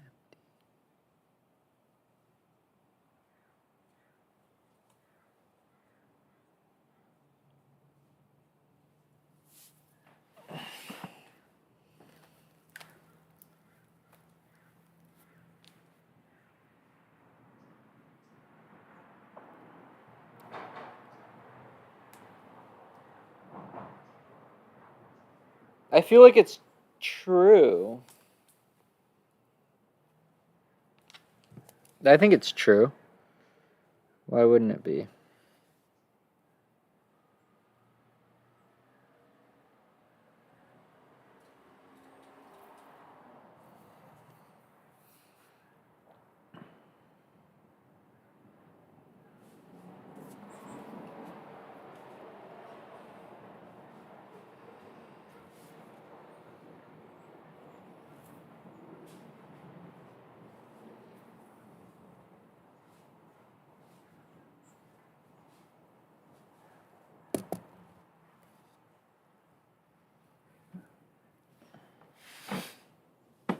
Oh.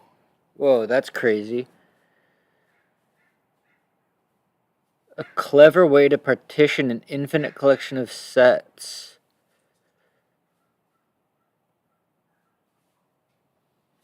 Oh my gosh.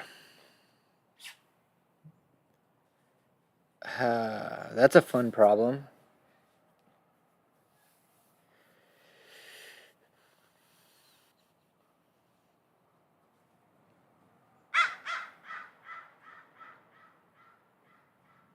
Wait.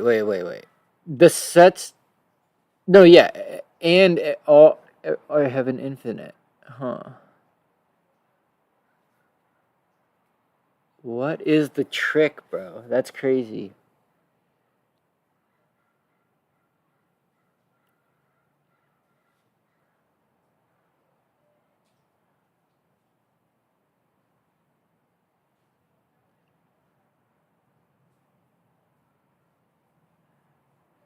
It's got to be prime multiples or something like that, right?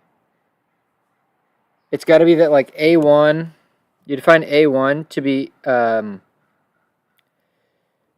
you define A1 equal to the set 1, then you define A2 equal to the set n such that,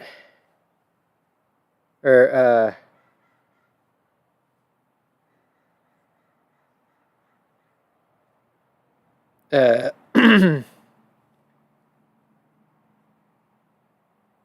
or we'll just say 2, 4, 6, dot, dot, dot. Then A3 is equal to, 3, 6, 9. Oh, wait, but they're disjoint. That's not going to work. Oh, wait. Is it prime powers? Maybe it's prime powers. So then this is not going to be multiples. So we're going to do 2, 4, 8. But then what is 6 going to hit? What hits 6? Then nothing hits 6.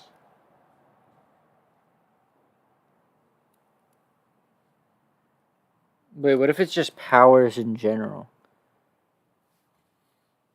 So no, but then you can't. If it's a prime power, you skip it maybe.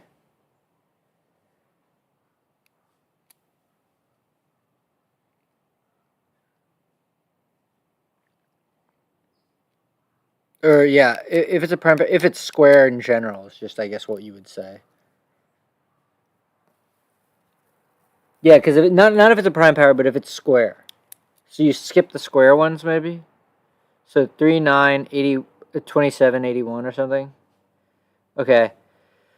Then A4 would be well, it is square, so now we're going to go to 5. So this is going to be equal to 5, 25, 125. Then A5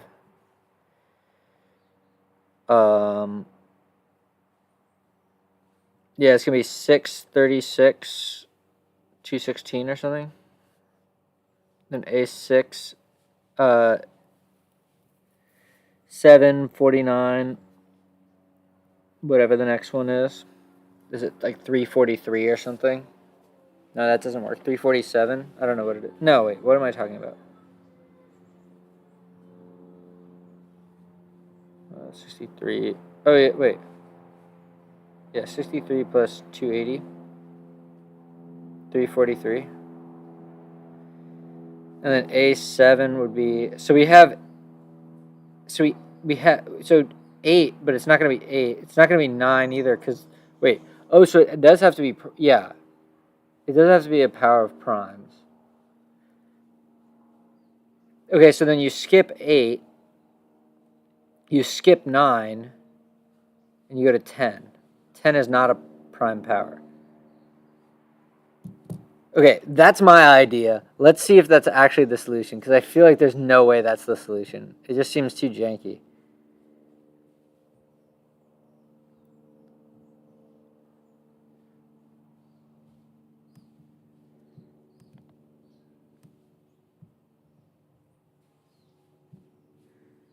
Oh, see, I used an argument based on even and odd, but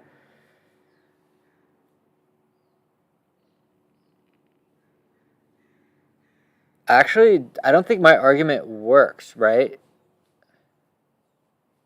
It's not based on the fact that they're even or odd. It's based on... Coprime means no shared factors, right?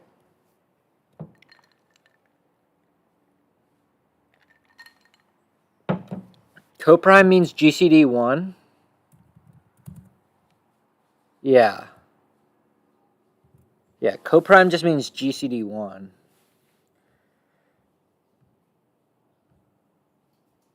This is false.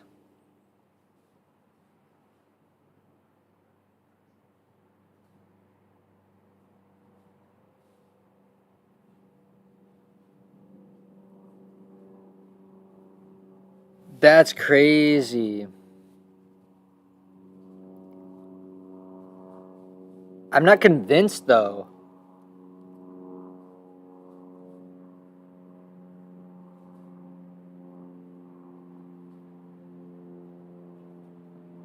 It's just a trippy problem. I don't know. That one's weird.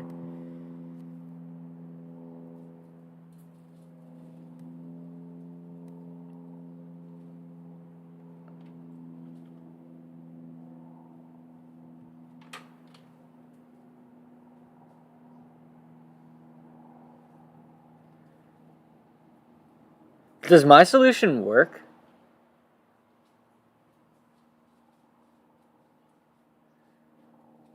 That's such a more clever solution. But is this another way to partition the...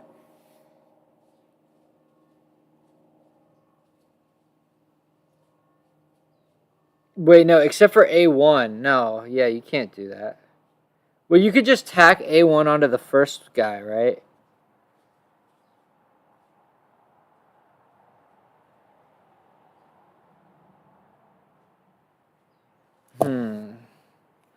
I am actually curious if it is a... if it satisfies the answer. Let's ask this guy.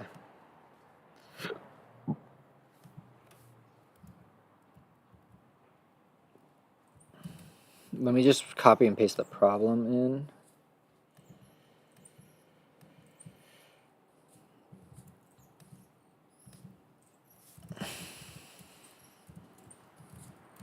My solution is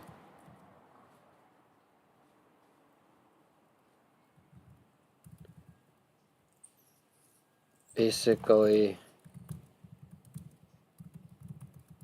not prime powers, but powers. So A1 equal to 1, 2, 4, 8, dot, dot, dot. But also just append 1 to it. Then A2 would be equal to 3, 6, 9, or 3, 9, 27, dot, dot, dot. And if you hit a number in a previous, then it's a power. What does prime power mean? Yeah. So go to the next. So A3 equal to A3. You would start at 4, but that's already in another set. So you do 5, 25, 135, dot, dot, dot. Is this a solution?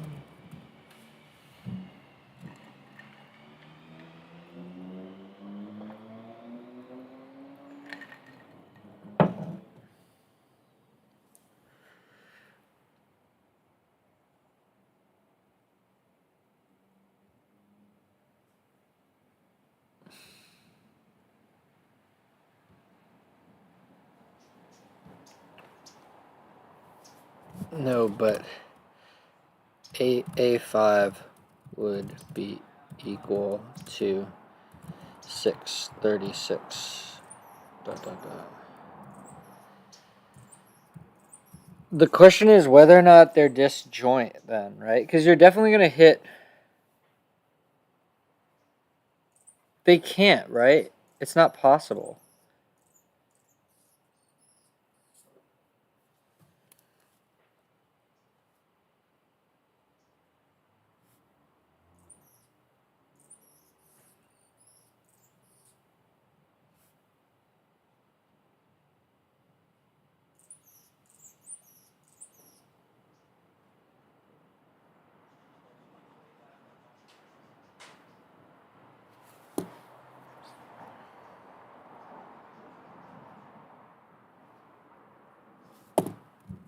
Oh my gosh, it's been a long time since I've had to go to here. 2, 3, 5, 6, 7, 10, 11, 12, 13, 14, 15, 17? Perfect powers. Yes.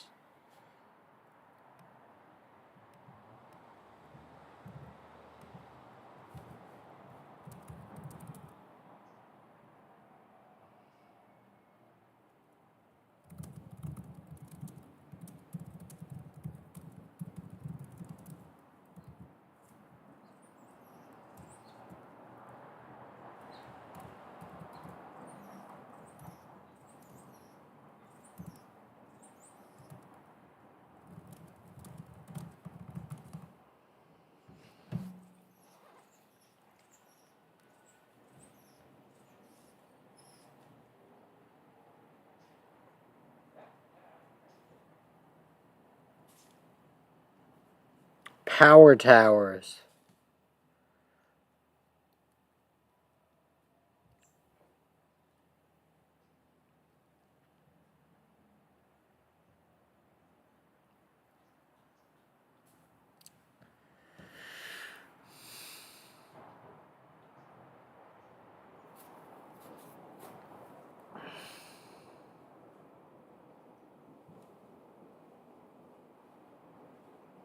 What is the definition again?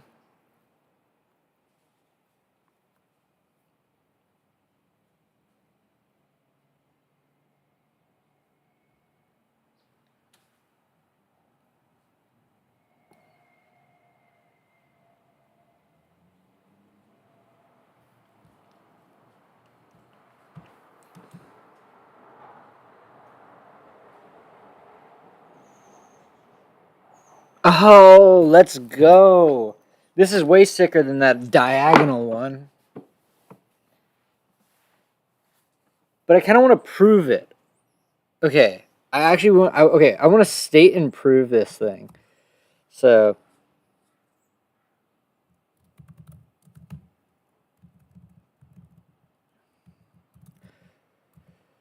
um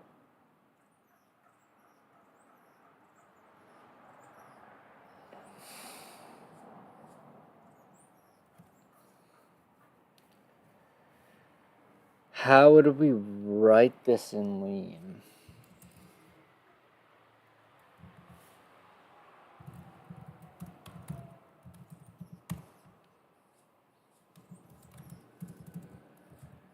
This is so stupid.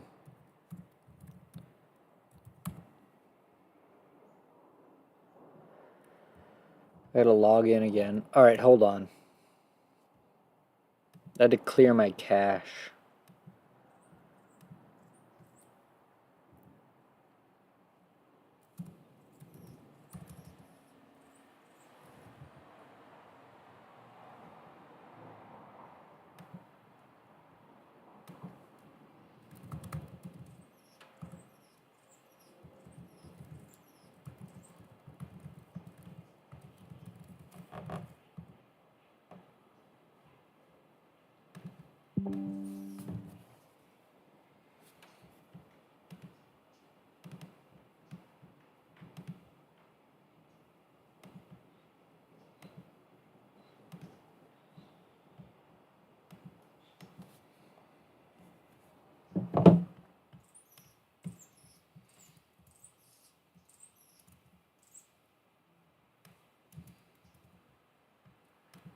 Okay.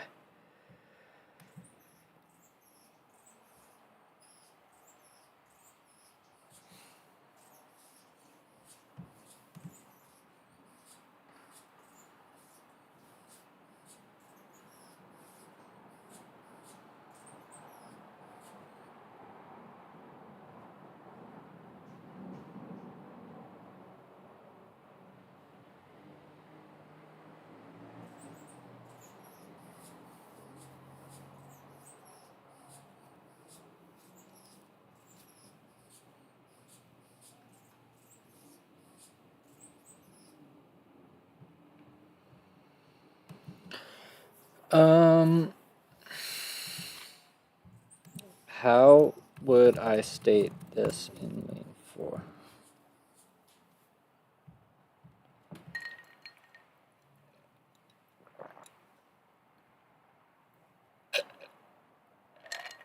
Yeah, I'm so happy I came up with my own solution.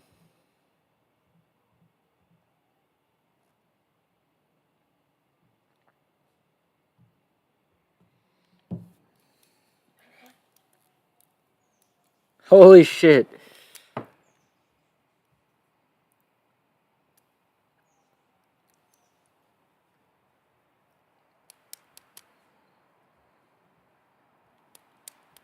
It's writing so much.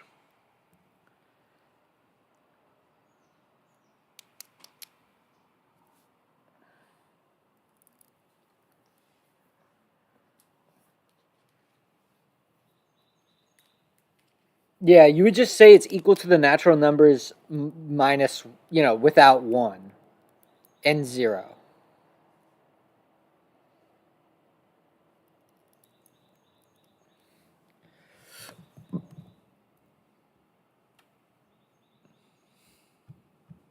Should I post again?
Right. Is that the whole thing?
Let me try to actually do it.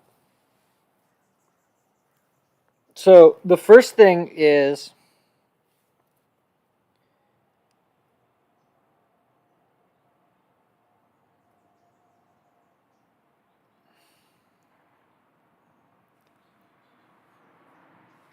let's read ChatGPT's answer again. So what it says is it defines the perfect powers. And is this real syntax? This line seems suspicious. Let me try to copy this in and see what's up. Do you need this? I'm going to copy this in. This is my math. It doesn't even exist or what? Or it's duplicate.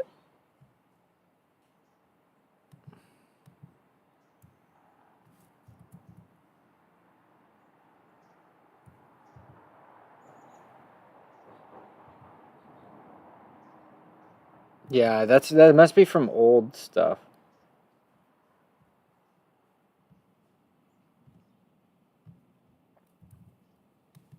In any case, this should be fine.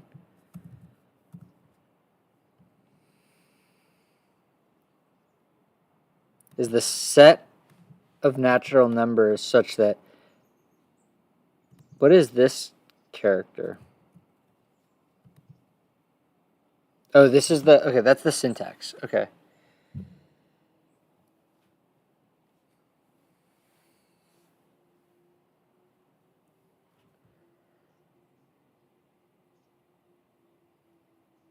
Um...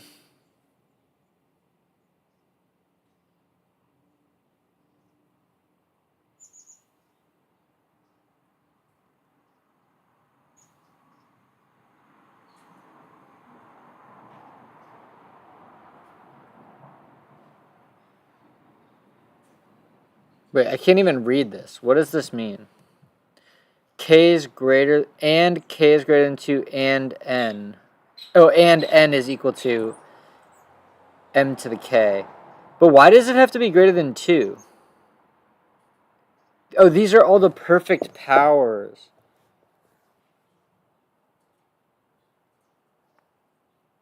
Dude, it's always a good day when you find a new fun OEIS sequence. I've never been there before.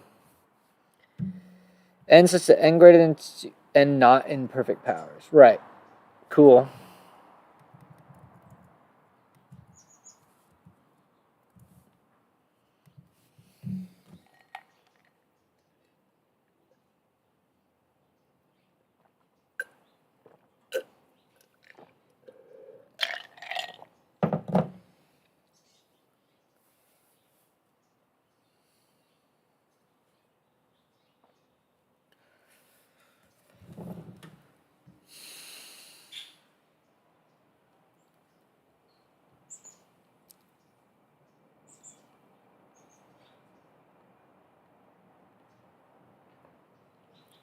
Yeah, how do you prove a set is infinite? I mean, you can just keep...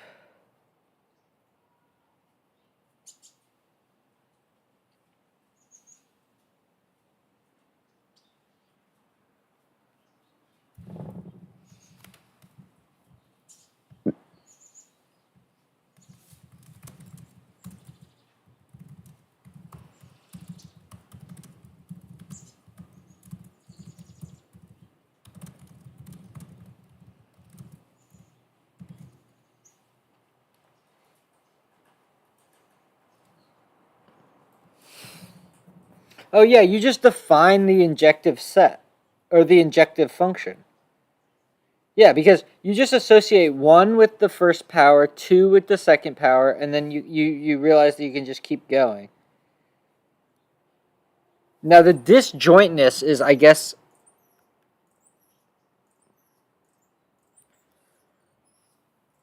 Right, since the powers are...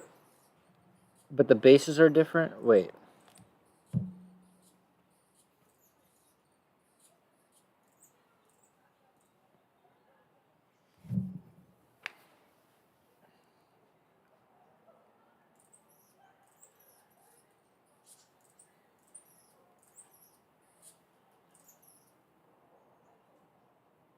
I kind of want to keep moving on, but this is something that I want to add to stream list, because it would be really cool to prove that. I'm going to just post in here.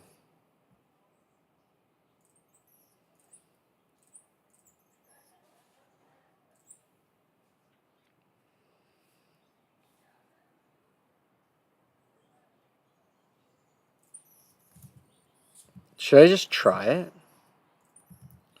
I mean, there's no way this code is right.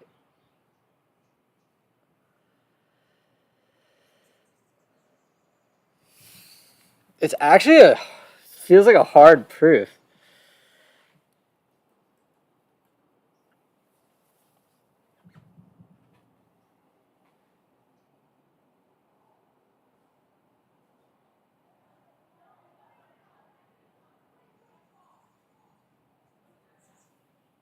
Okay, so the proof that they cover it is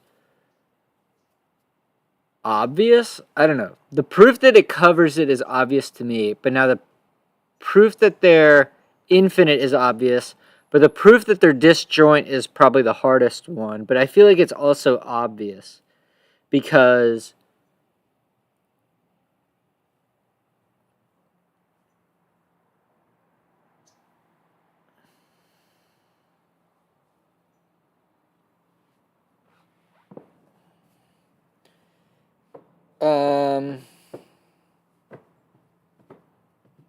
It's not that that the first element is pairwise coprime, which would be the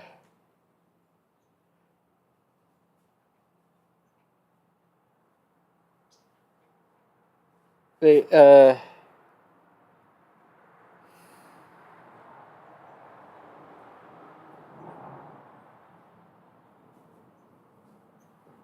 how would you prove that they're disjoint?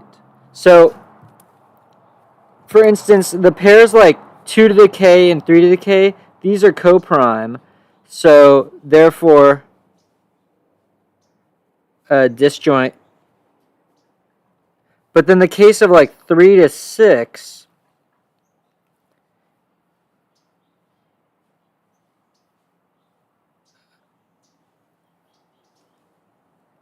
how do you, that's sort of the most general case, right? Is the case where they're not coprime, but their powers obviously are disjoint, because you're going to get 3, 9, 27, 81. Well, in this case, wait.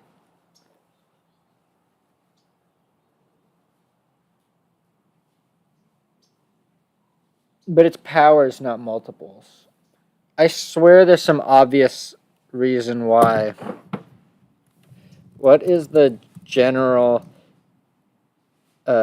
written proof for why the set 3 to the n is disjoint from 6 to the n? I know for 2 and 3, powers, it's their being co-prime, but 3 and 6 aren't. But it's like it's got to be something simple.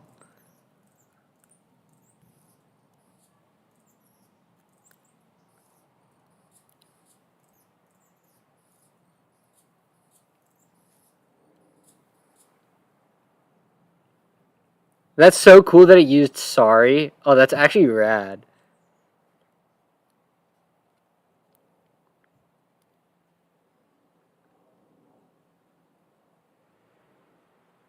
But there is an odd and even thing.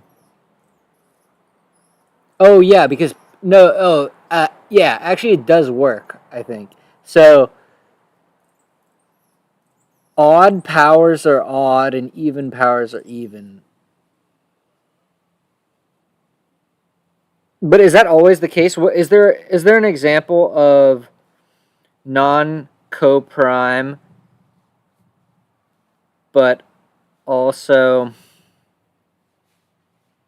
uh, both even or both odd? Because if you can show that there's no case there, then you can just say these are the cases and that's enumerative because you have a proof that that is all of the match arms. But I don't know if that is the case. Okay, like 6 and 12. Wait, is 12 and on? Yeah, it is.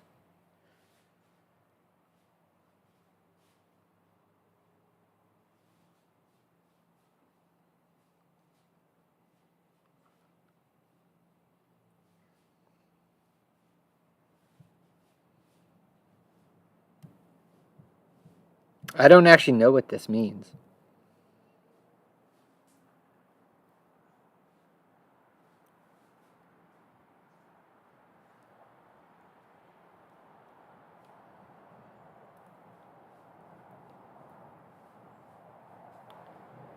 Power towers.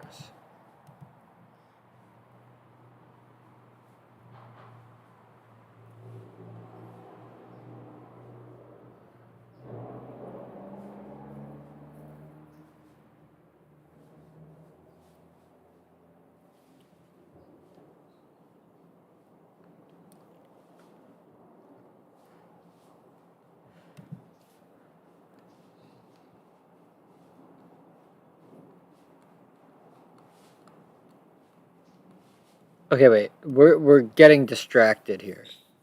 Okay, so for 6 and 12, how do we know? Um, Makes sense. What about for 6 and 12?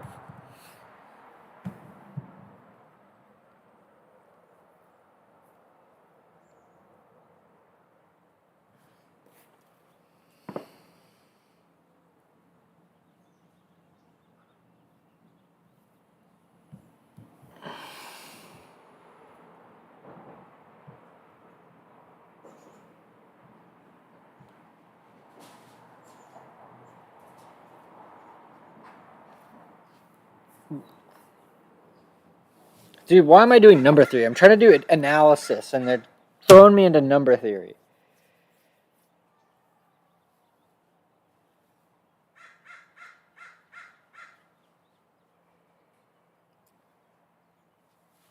I would like to prove it, though.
Oh, okay. Let me try to read through this proof. Okay, so for the 6 and 12 case, this case is not coprime and both even. Okay, so 6 equals 2 times 3, and 12 equals 2 squared times 3.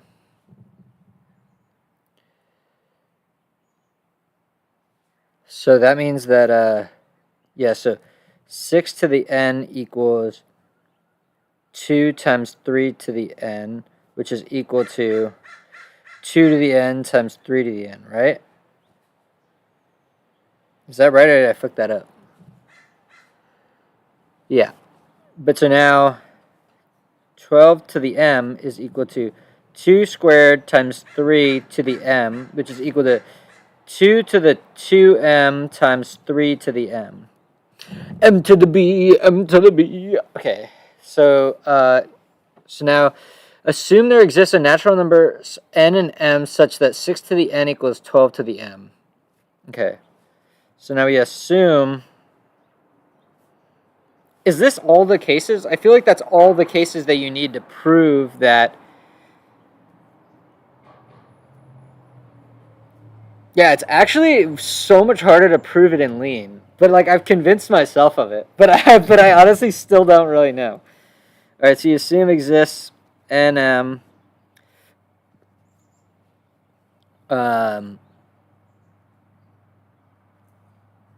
6 to the n is equal to 12 to the m. Substitute the prime factorizations. So now we get 2 to the n times 3 to the n is equal to 2 to the 2m times 3 to the m.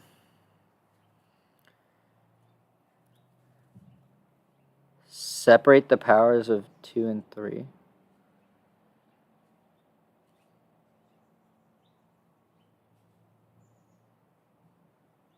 Okay, yeah, so... Can you do that? That's actually so crazy. You can separate the powers of 3 and 2? What? Okay, so then we get 2 to the n is equal to 2 to the 2m. Which if you... Then you get n equals 2m. But then 3 to the n equals 3 to the m. N equals m. So then contradiction. So these are all presumably all the proofs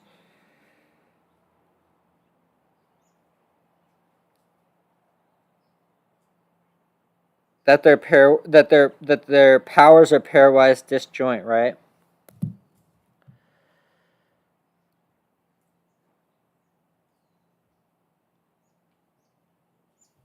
It's the same thing.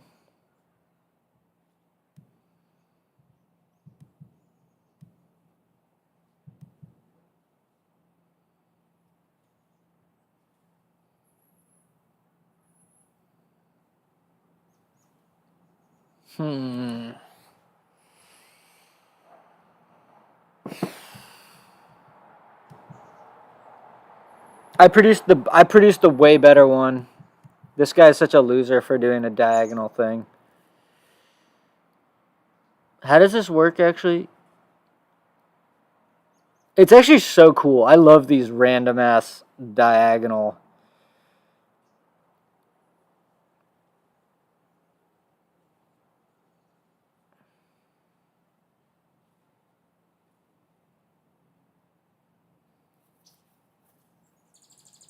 Because then on here you get the triangular numbers. Dude, yeah, it's awesome.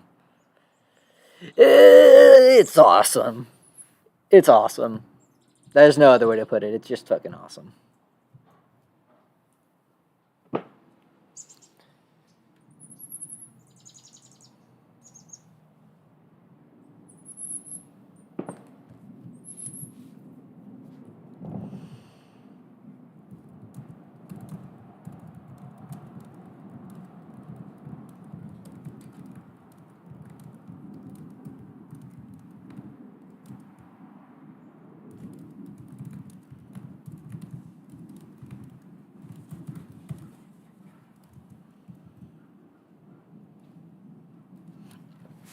Okay, so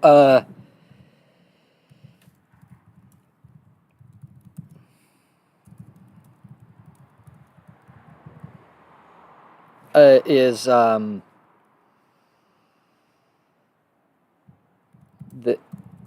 each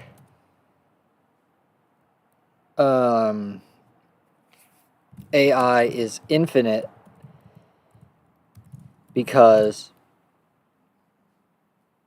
you can define the map from n to AI I just by associating the power.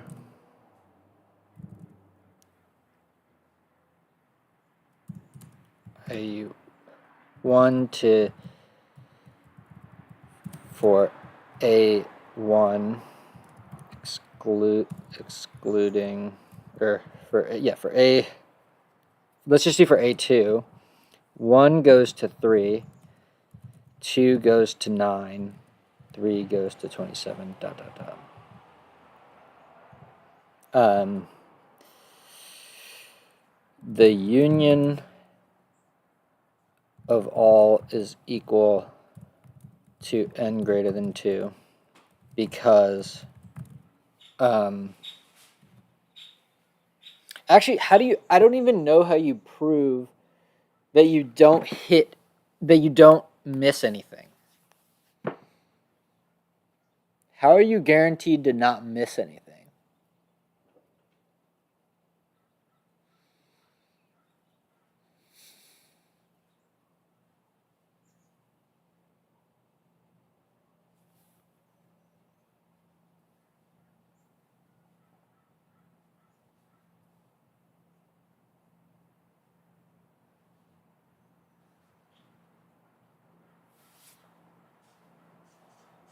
I feel like because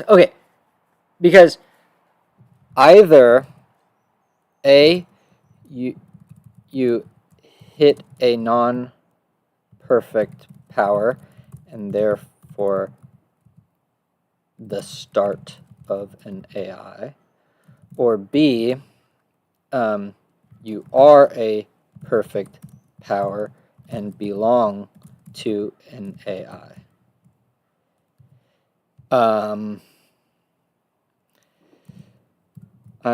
having trouble with pairwise disjoint, but this is my argument.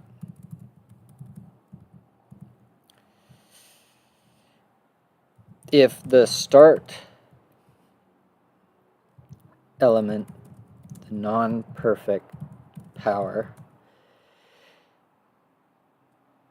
of the AI and AJ are coprime, they cannot be.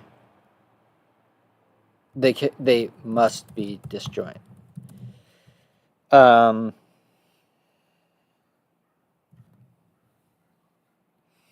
If they are coprime or aren't coprime, but one is even and the other is odd,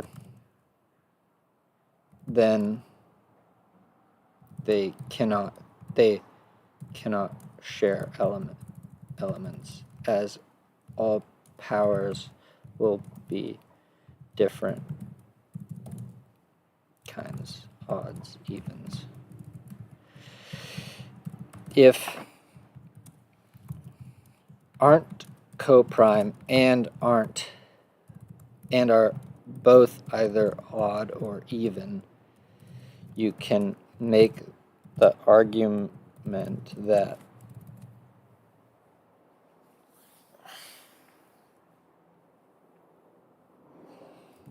you can't satisfy. Okay, so the union equal to n greater than or equal to 2 because either you're a non non-perfect. What is it called? It's just called non-perfect.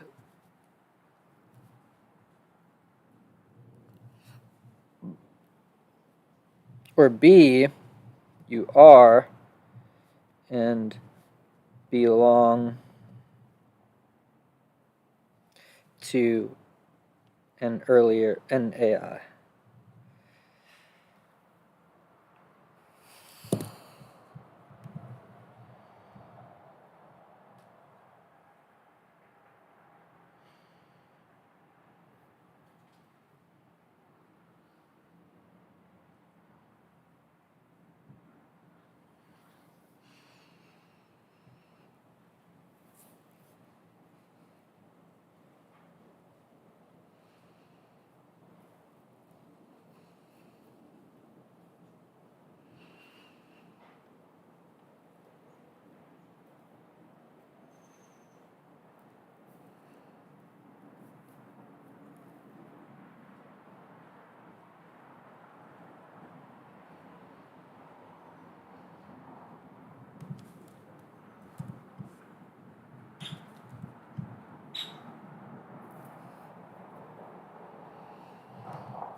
Right. To say that they're both even is also to say that they're not coprime. Because, yeah.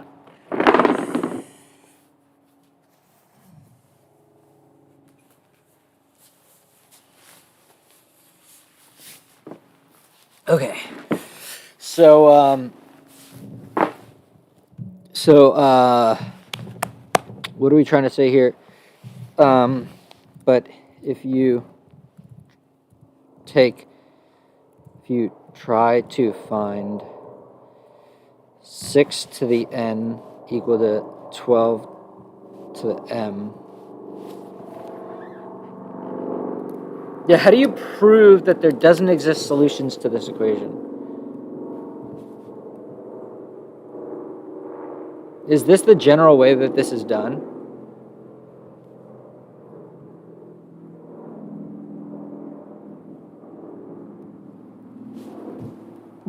Basically, the question is, do I think that's valid?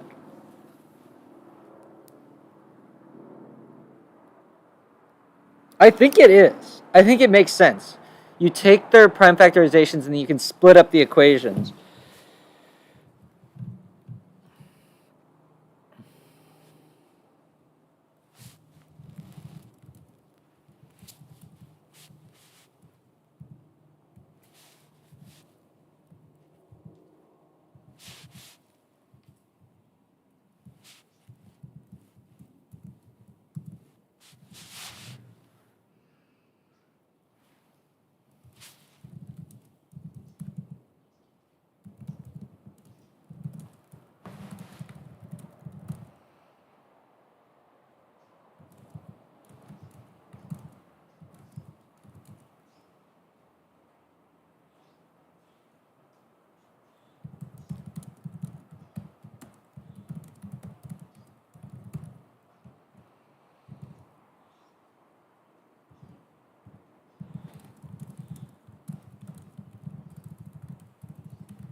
Okay, I'm just going to copy this into my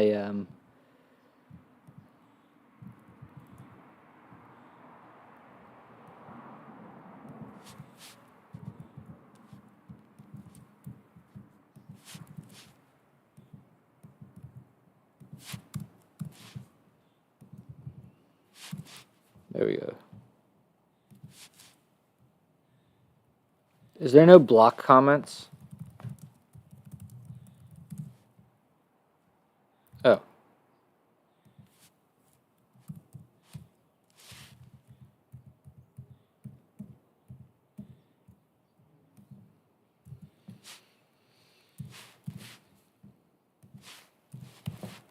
That's much better. Oh, wait.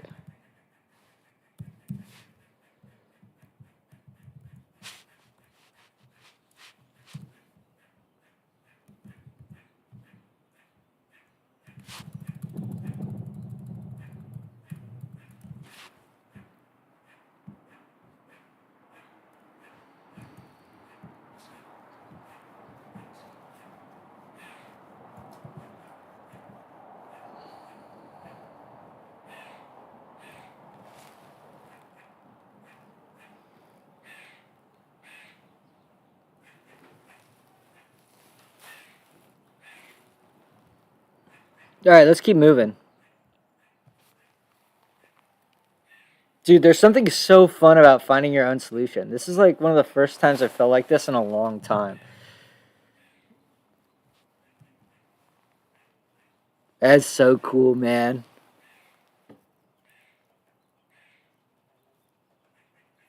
Wait, but let's look at the other one. So what are these? Okay, so if we do 2, 5, 9, 14, what do we get? 2, 5, 9, 14.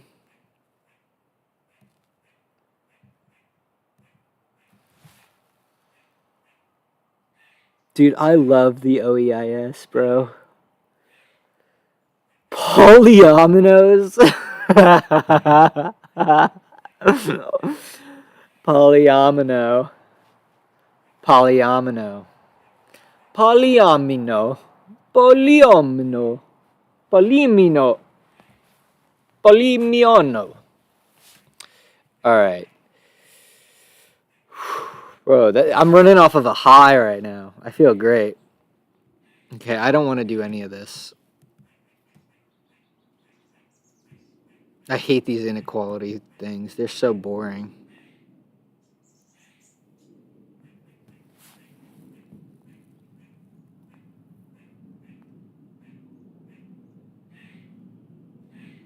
Given a function f and a subset A of its domain, let f of A represent the range of f over the set A. Yeah.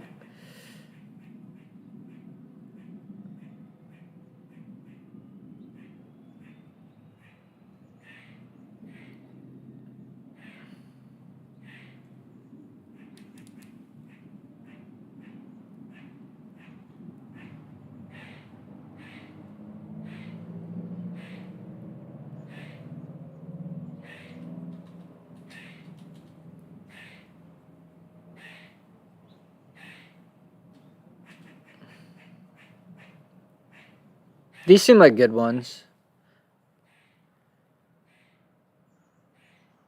I'm kind of down to do this.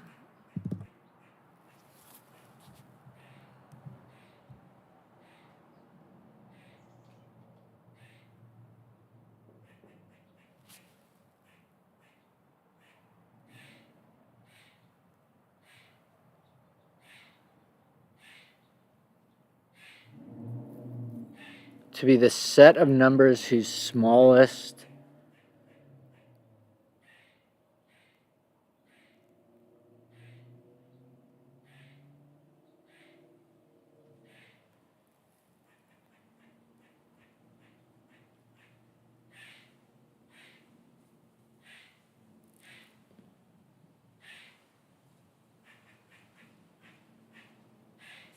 wait. To be the set of numbers whose smallest prime factor. What does prime factor mean?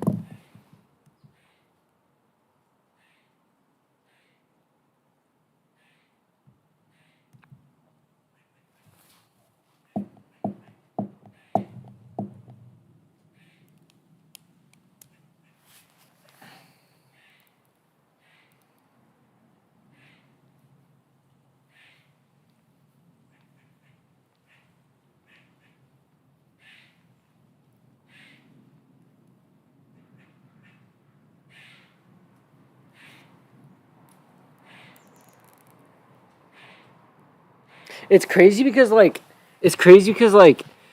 I don't know. Are there like an infinite like there's probably an infinite number of ways you could prove that or like find examples of ways to partition n into infinite disjoint infinite sets.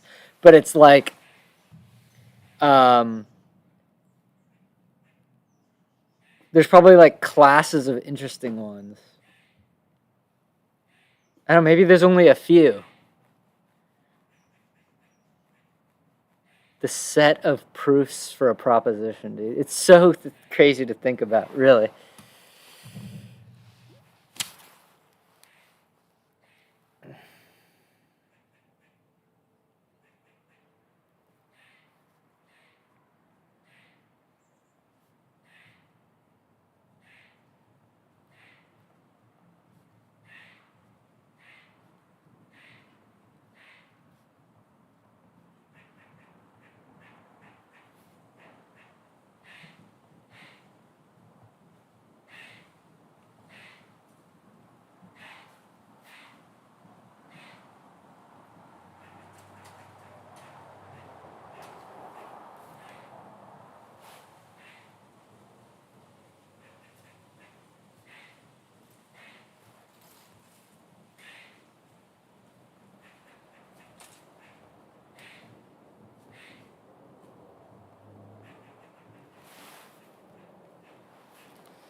Why do I feel like this complicated proof is so awesome? Anyways. Um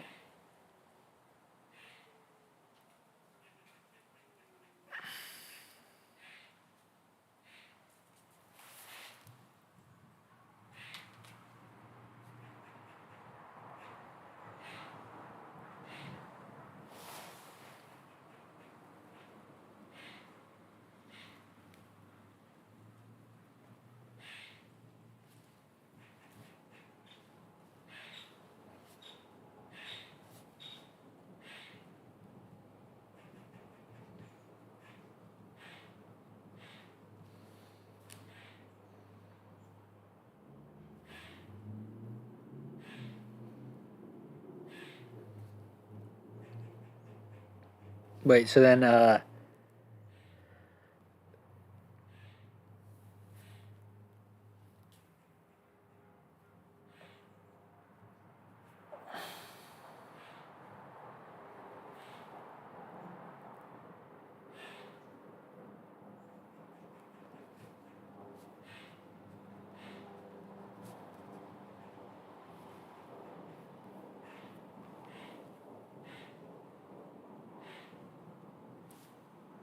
wait, no.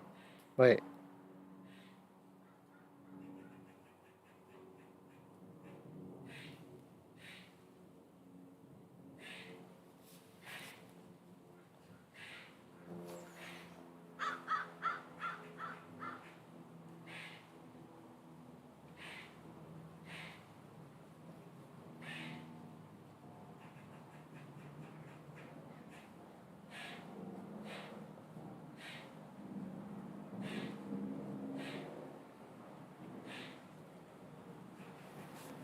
Yeah, so it's equal for that. Find two sets for A and B.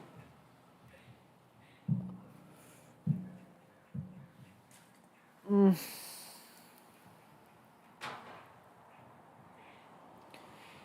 You gotta think about it. You gotta think about it, man. And I don't know.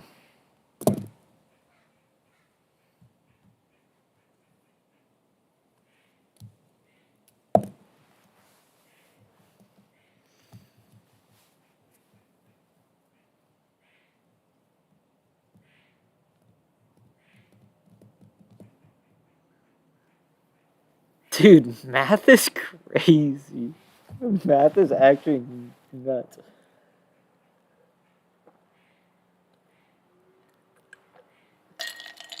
Okay. Find two sets A and B for which it's so funny because like how do I do that? presumably what you can do is, so if A is like -2 to 0, then you're going to get 0 to 4, right? Oh, so yeah, so you should do 0 to -2 to 0 equals A, and 0 to 2 equals B. So then f of A equals 0 to 4. F of B also equals 0 to 4. But A intersect B is equal to just the set 0. And f of 0 is equal to 0. So that's the, so yeah, so there it is. So that's B.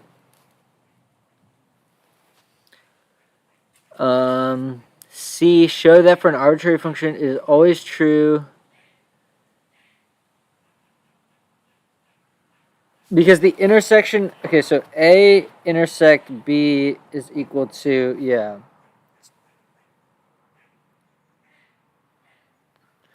That's interesting. How do you prove that?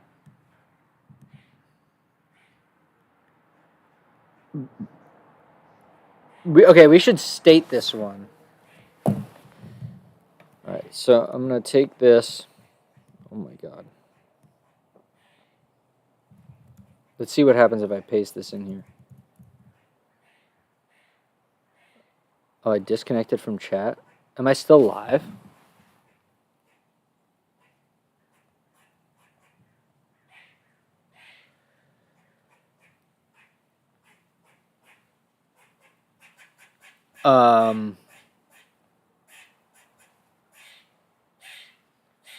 Yeah, I'm still good. Okay, so let's write this down.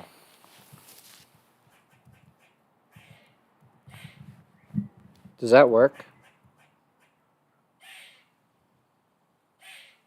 We'll just comment this out. I don't know.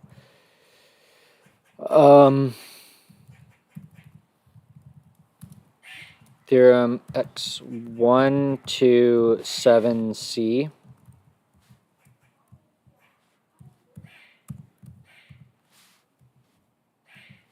Okay, so we have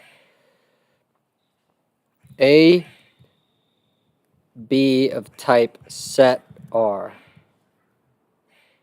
right? And then we have G of type R to R.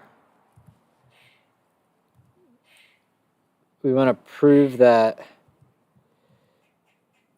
G of A intersect B. So how do I actually do it? I. Wow, that's cool. So then is U? No. Okay, but you can do that.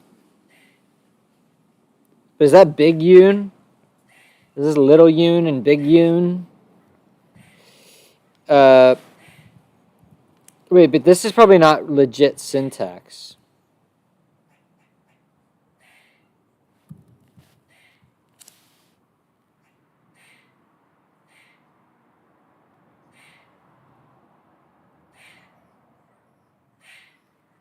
Wait, okay. Let's just do this for right now. Variable AB of type set R.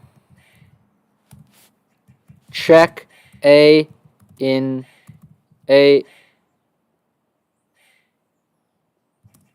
B. Yeah. So then what's the big deal?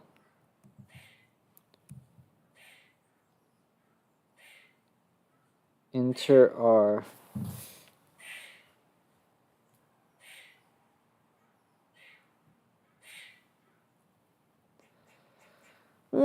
Something's a little goofy. How do you say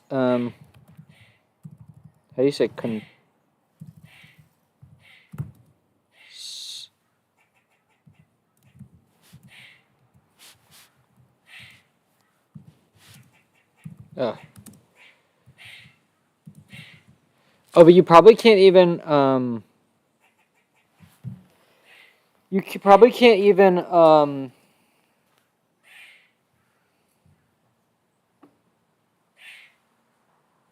Yeah, you can't apply. Yeah. So we need to figure out the syntax for that.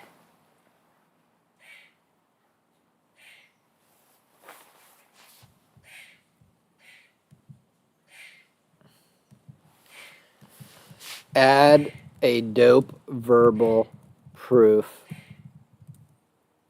about covering n with powers of non-perfect powers. All right, I think we're going to, let's see, how long have I been doing this? 3 hours already, bro? No way. Been doing math for 3 hours?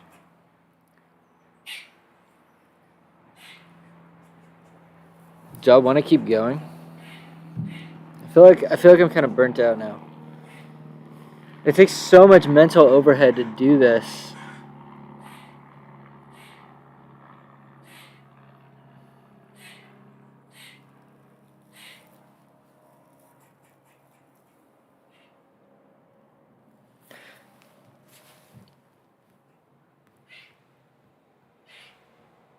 Be the set of numbers whose smallest prime factor is the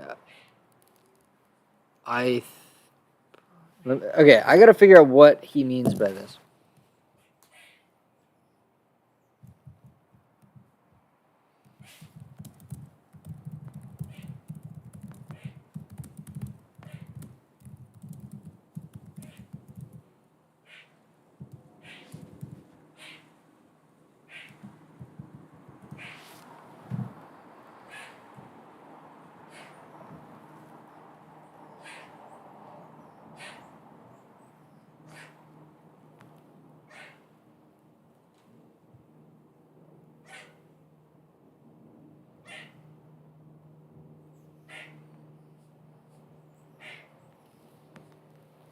PI, donate the ith prime.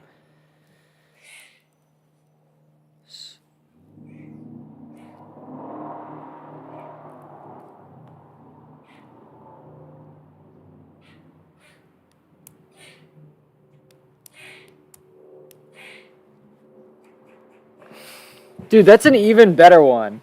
I like that one. So, dude, it's funny how you can seed you can seed all the numbers with the primes. You can grow, you know? You can use them to grow outward. It's just so cool.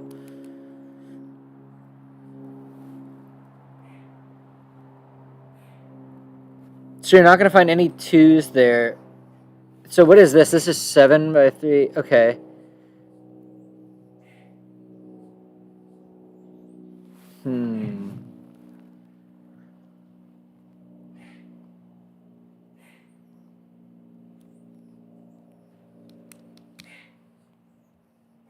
Yeah, that's actually such a smart idea. Dude, I bet this guy's like goated too.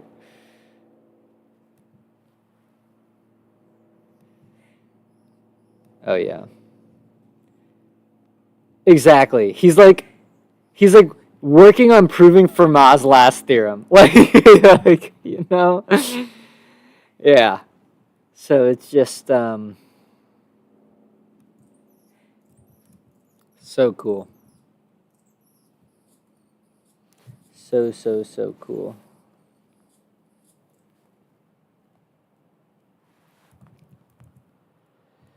Where's ChatGPT? Okay.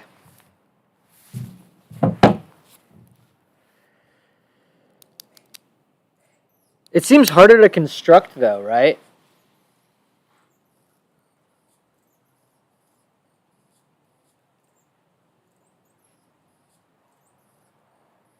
I mean, A1 is easy because it's like the even numbers.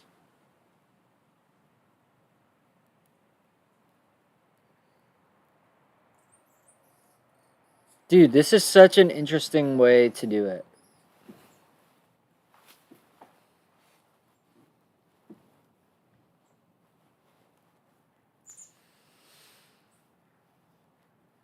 They're disjoint because yeah, dude, that's what makes this proof so clever.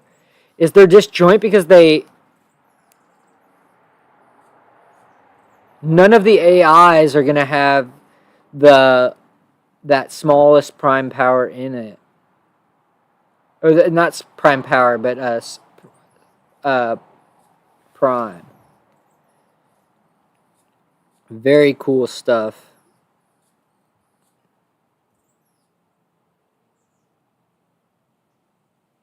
Yeah, the smallest prime factor.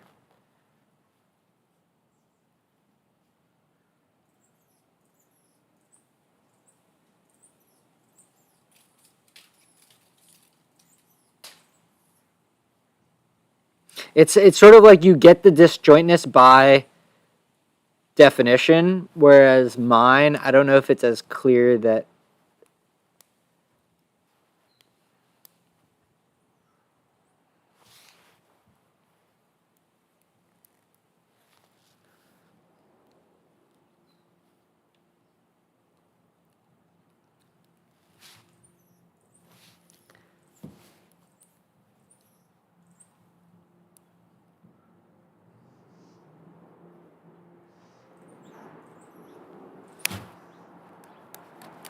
I mean, the answer would be to just prove it.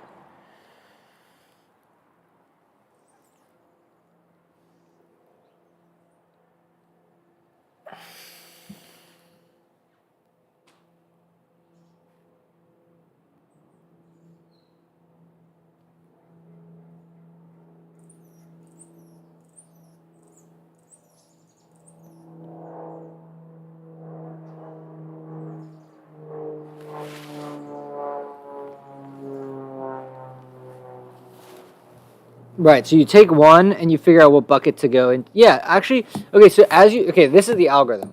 Okay, take n, prime factorize it. Find the smallest factor, then put it in that bucket. That's so easy.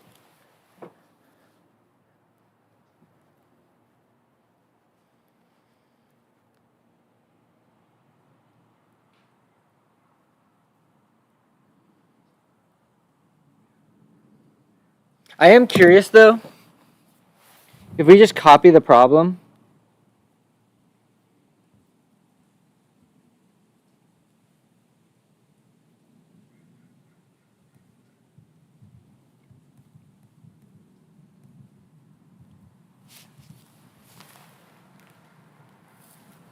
I'm curious what it comes up with.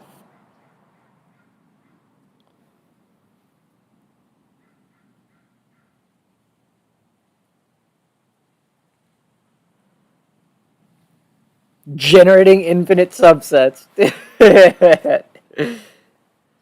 Hexadecimal puzzle. Throw in some random Arabic. Or wait, is this Arabic? This is like, what the hell is this?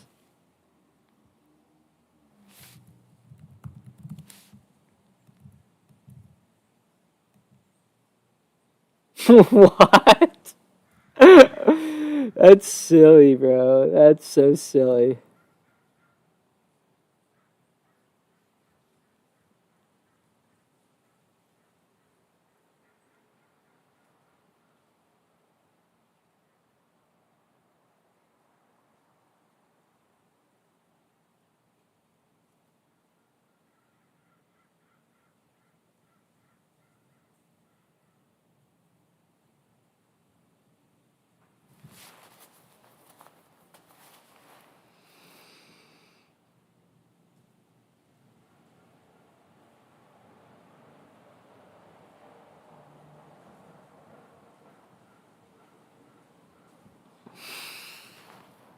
Do you get the triangular numbers out of this?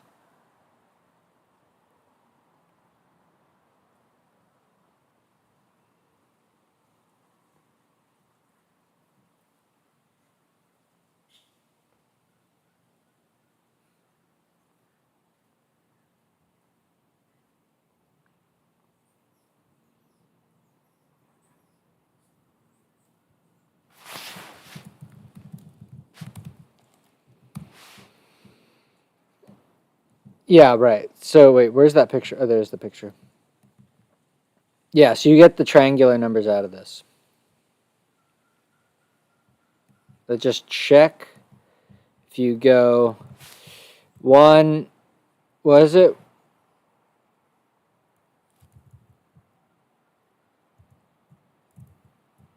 3, 6, 10. Triangular numbers. That's what I thought.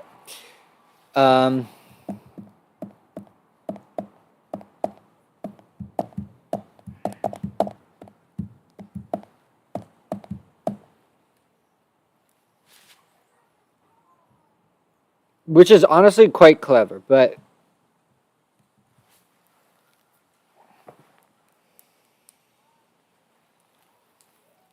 it's boring. It's boring, bro. It's boring. All right. So let's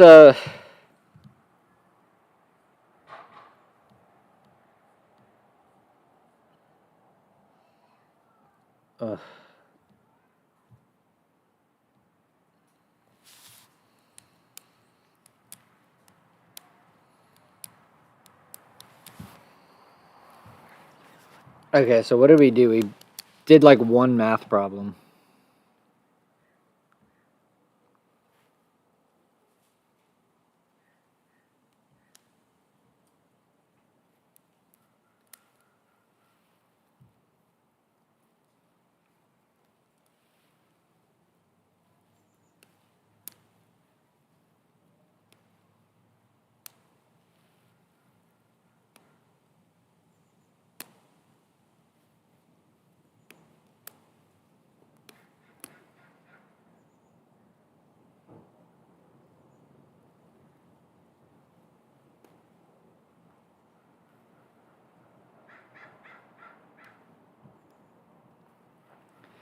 All right, I feel like that. I feel like that was good.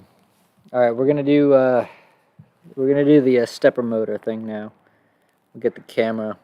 I'm going to walk and then do the stepper motor thing. I am gonna try to do more math in the future. I really want to like get back to doing, something that's actually mentally challenging, because a lot of this maker stuff is not mentally challenging. It's just exhausting. It's just a slodge, or whatever you want to call it. So, but math is like hard because you got to be creative.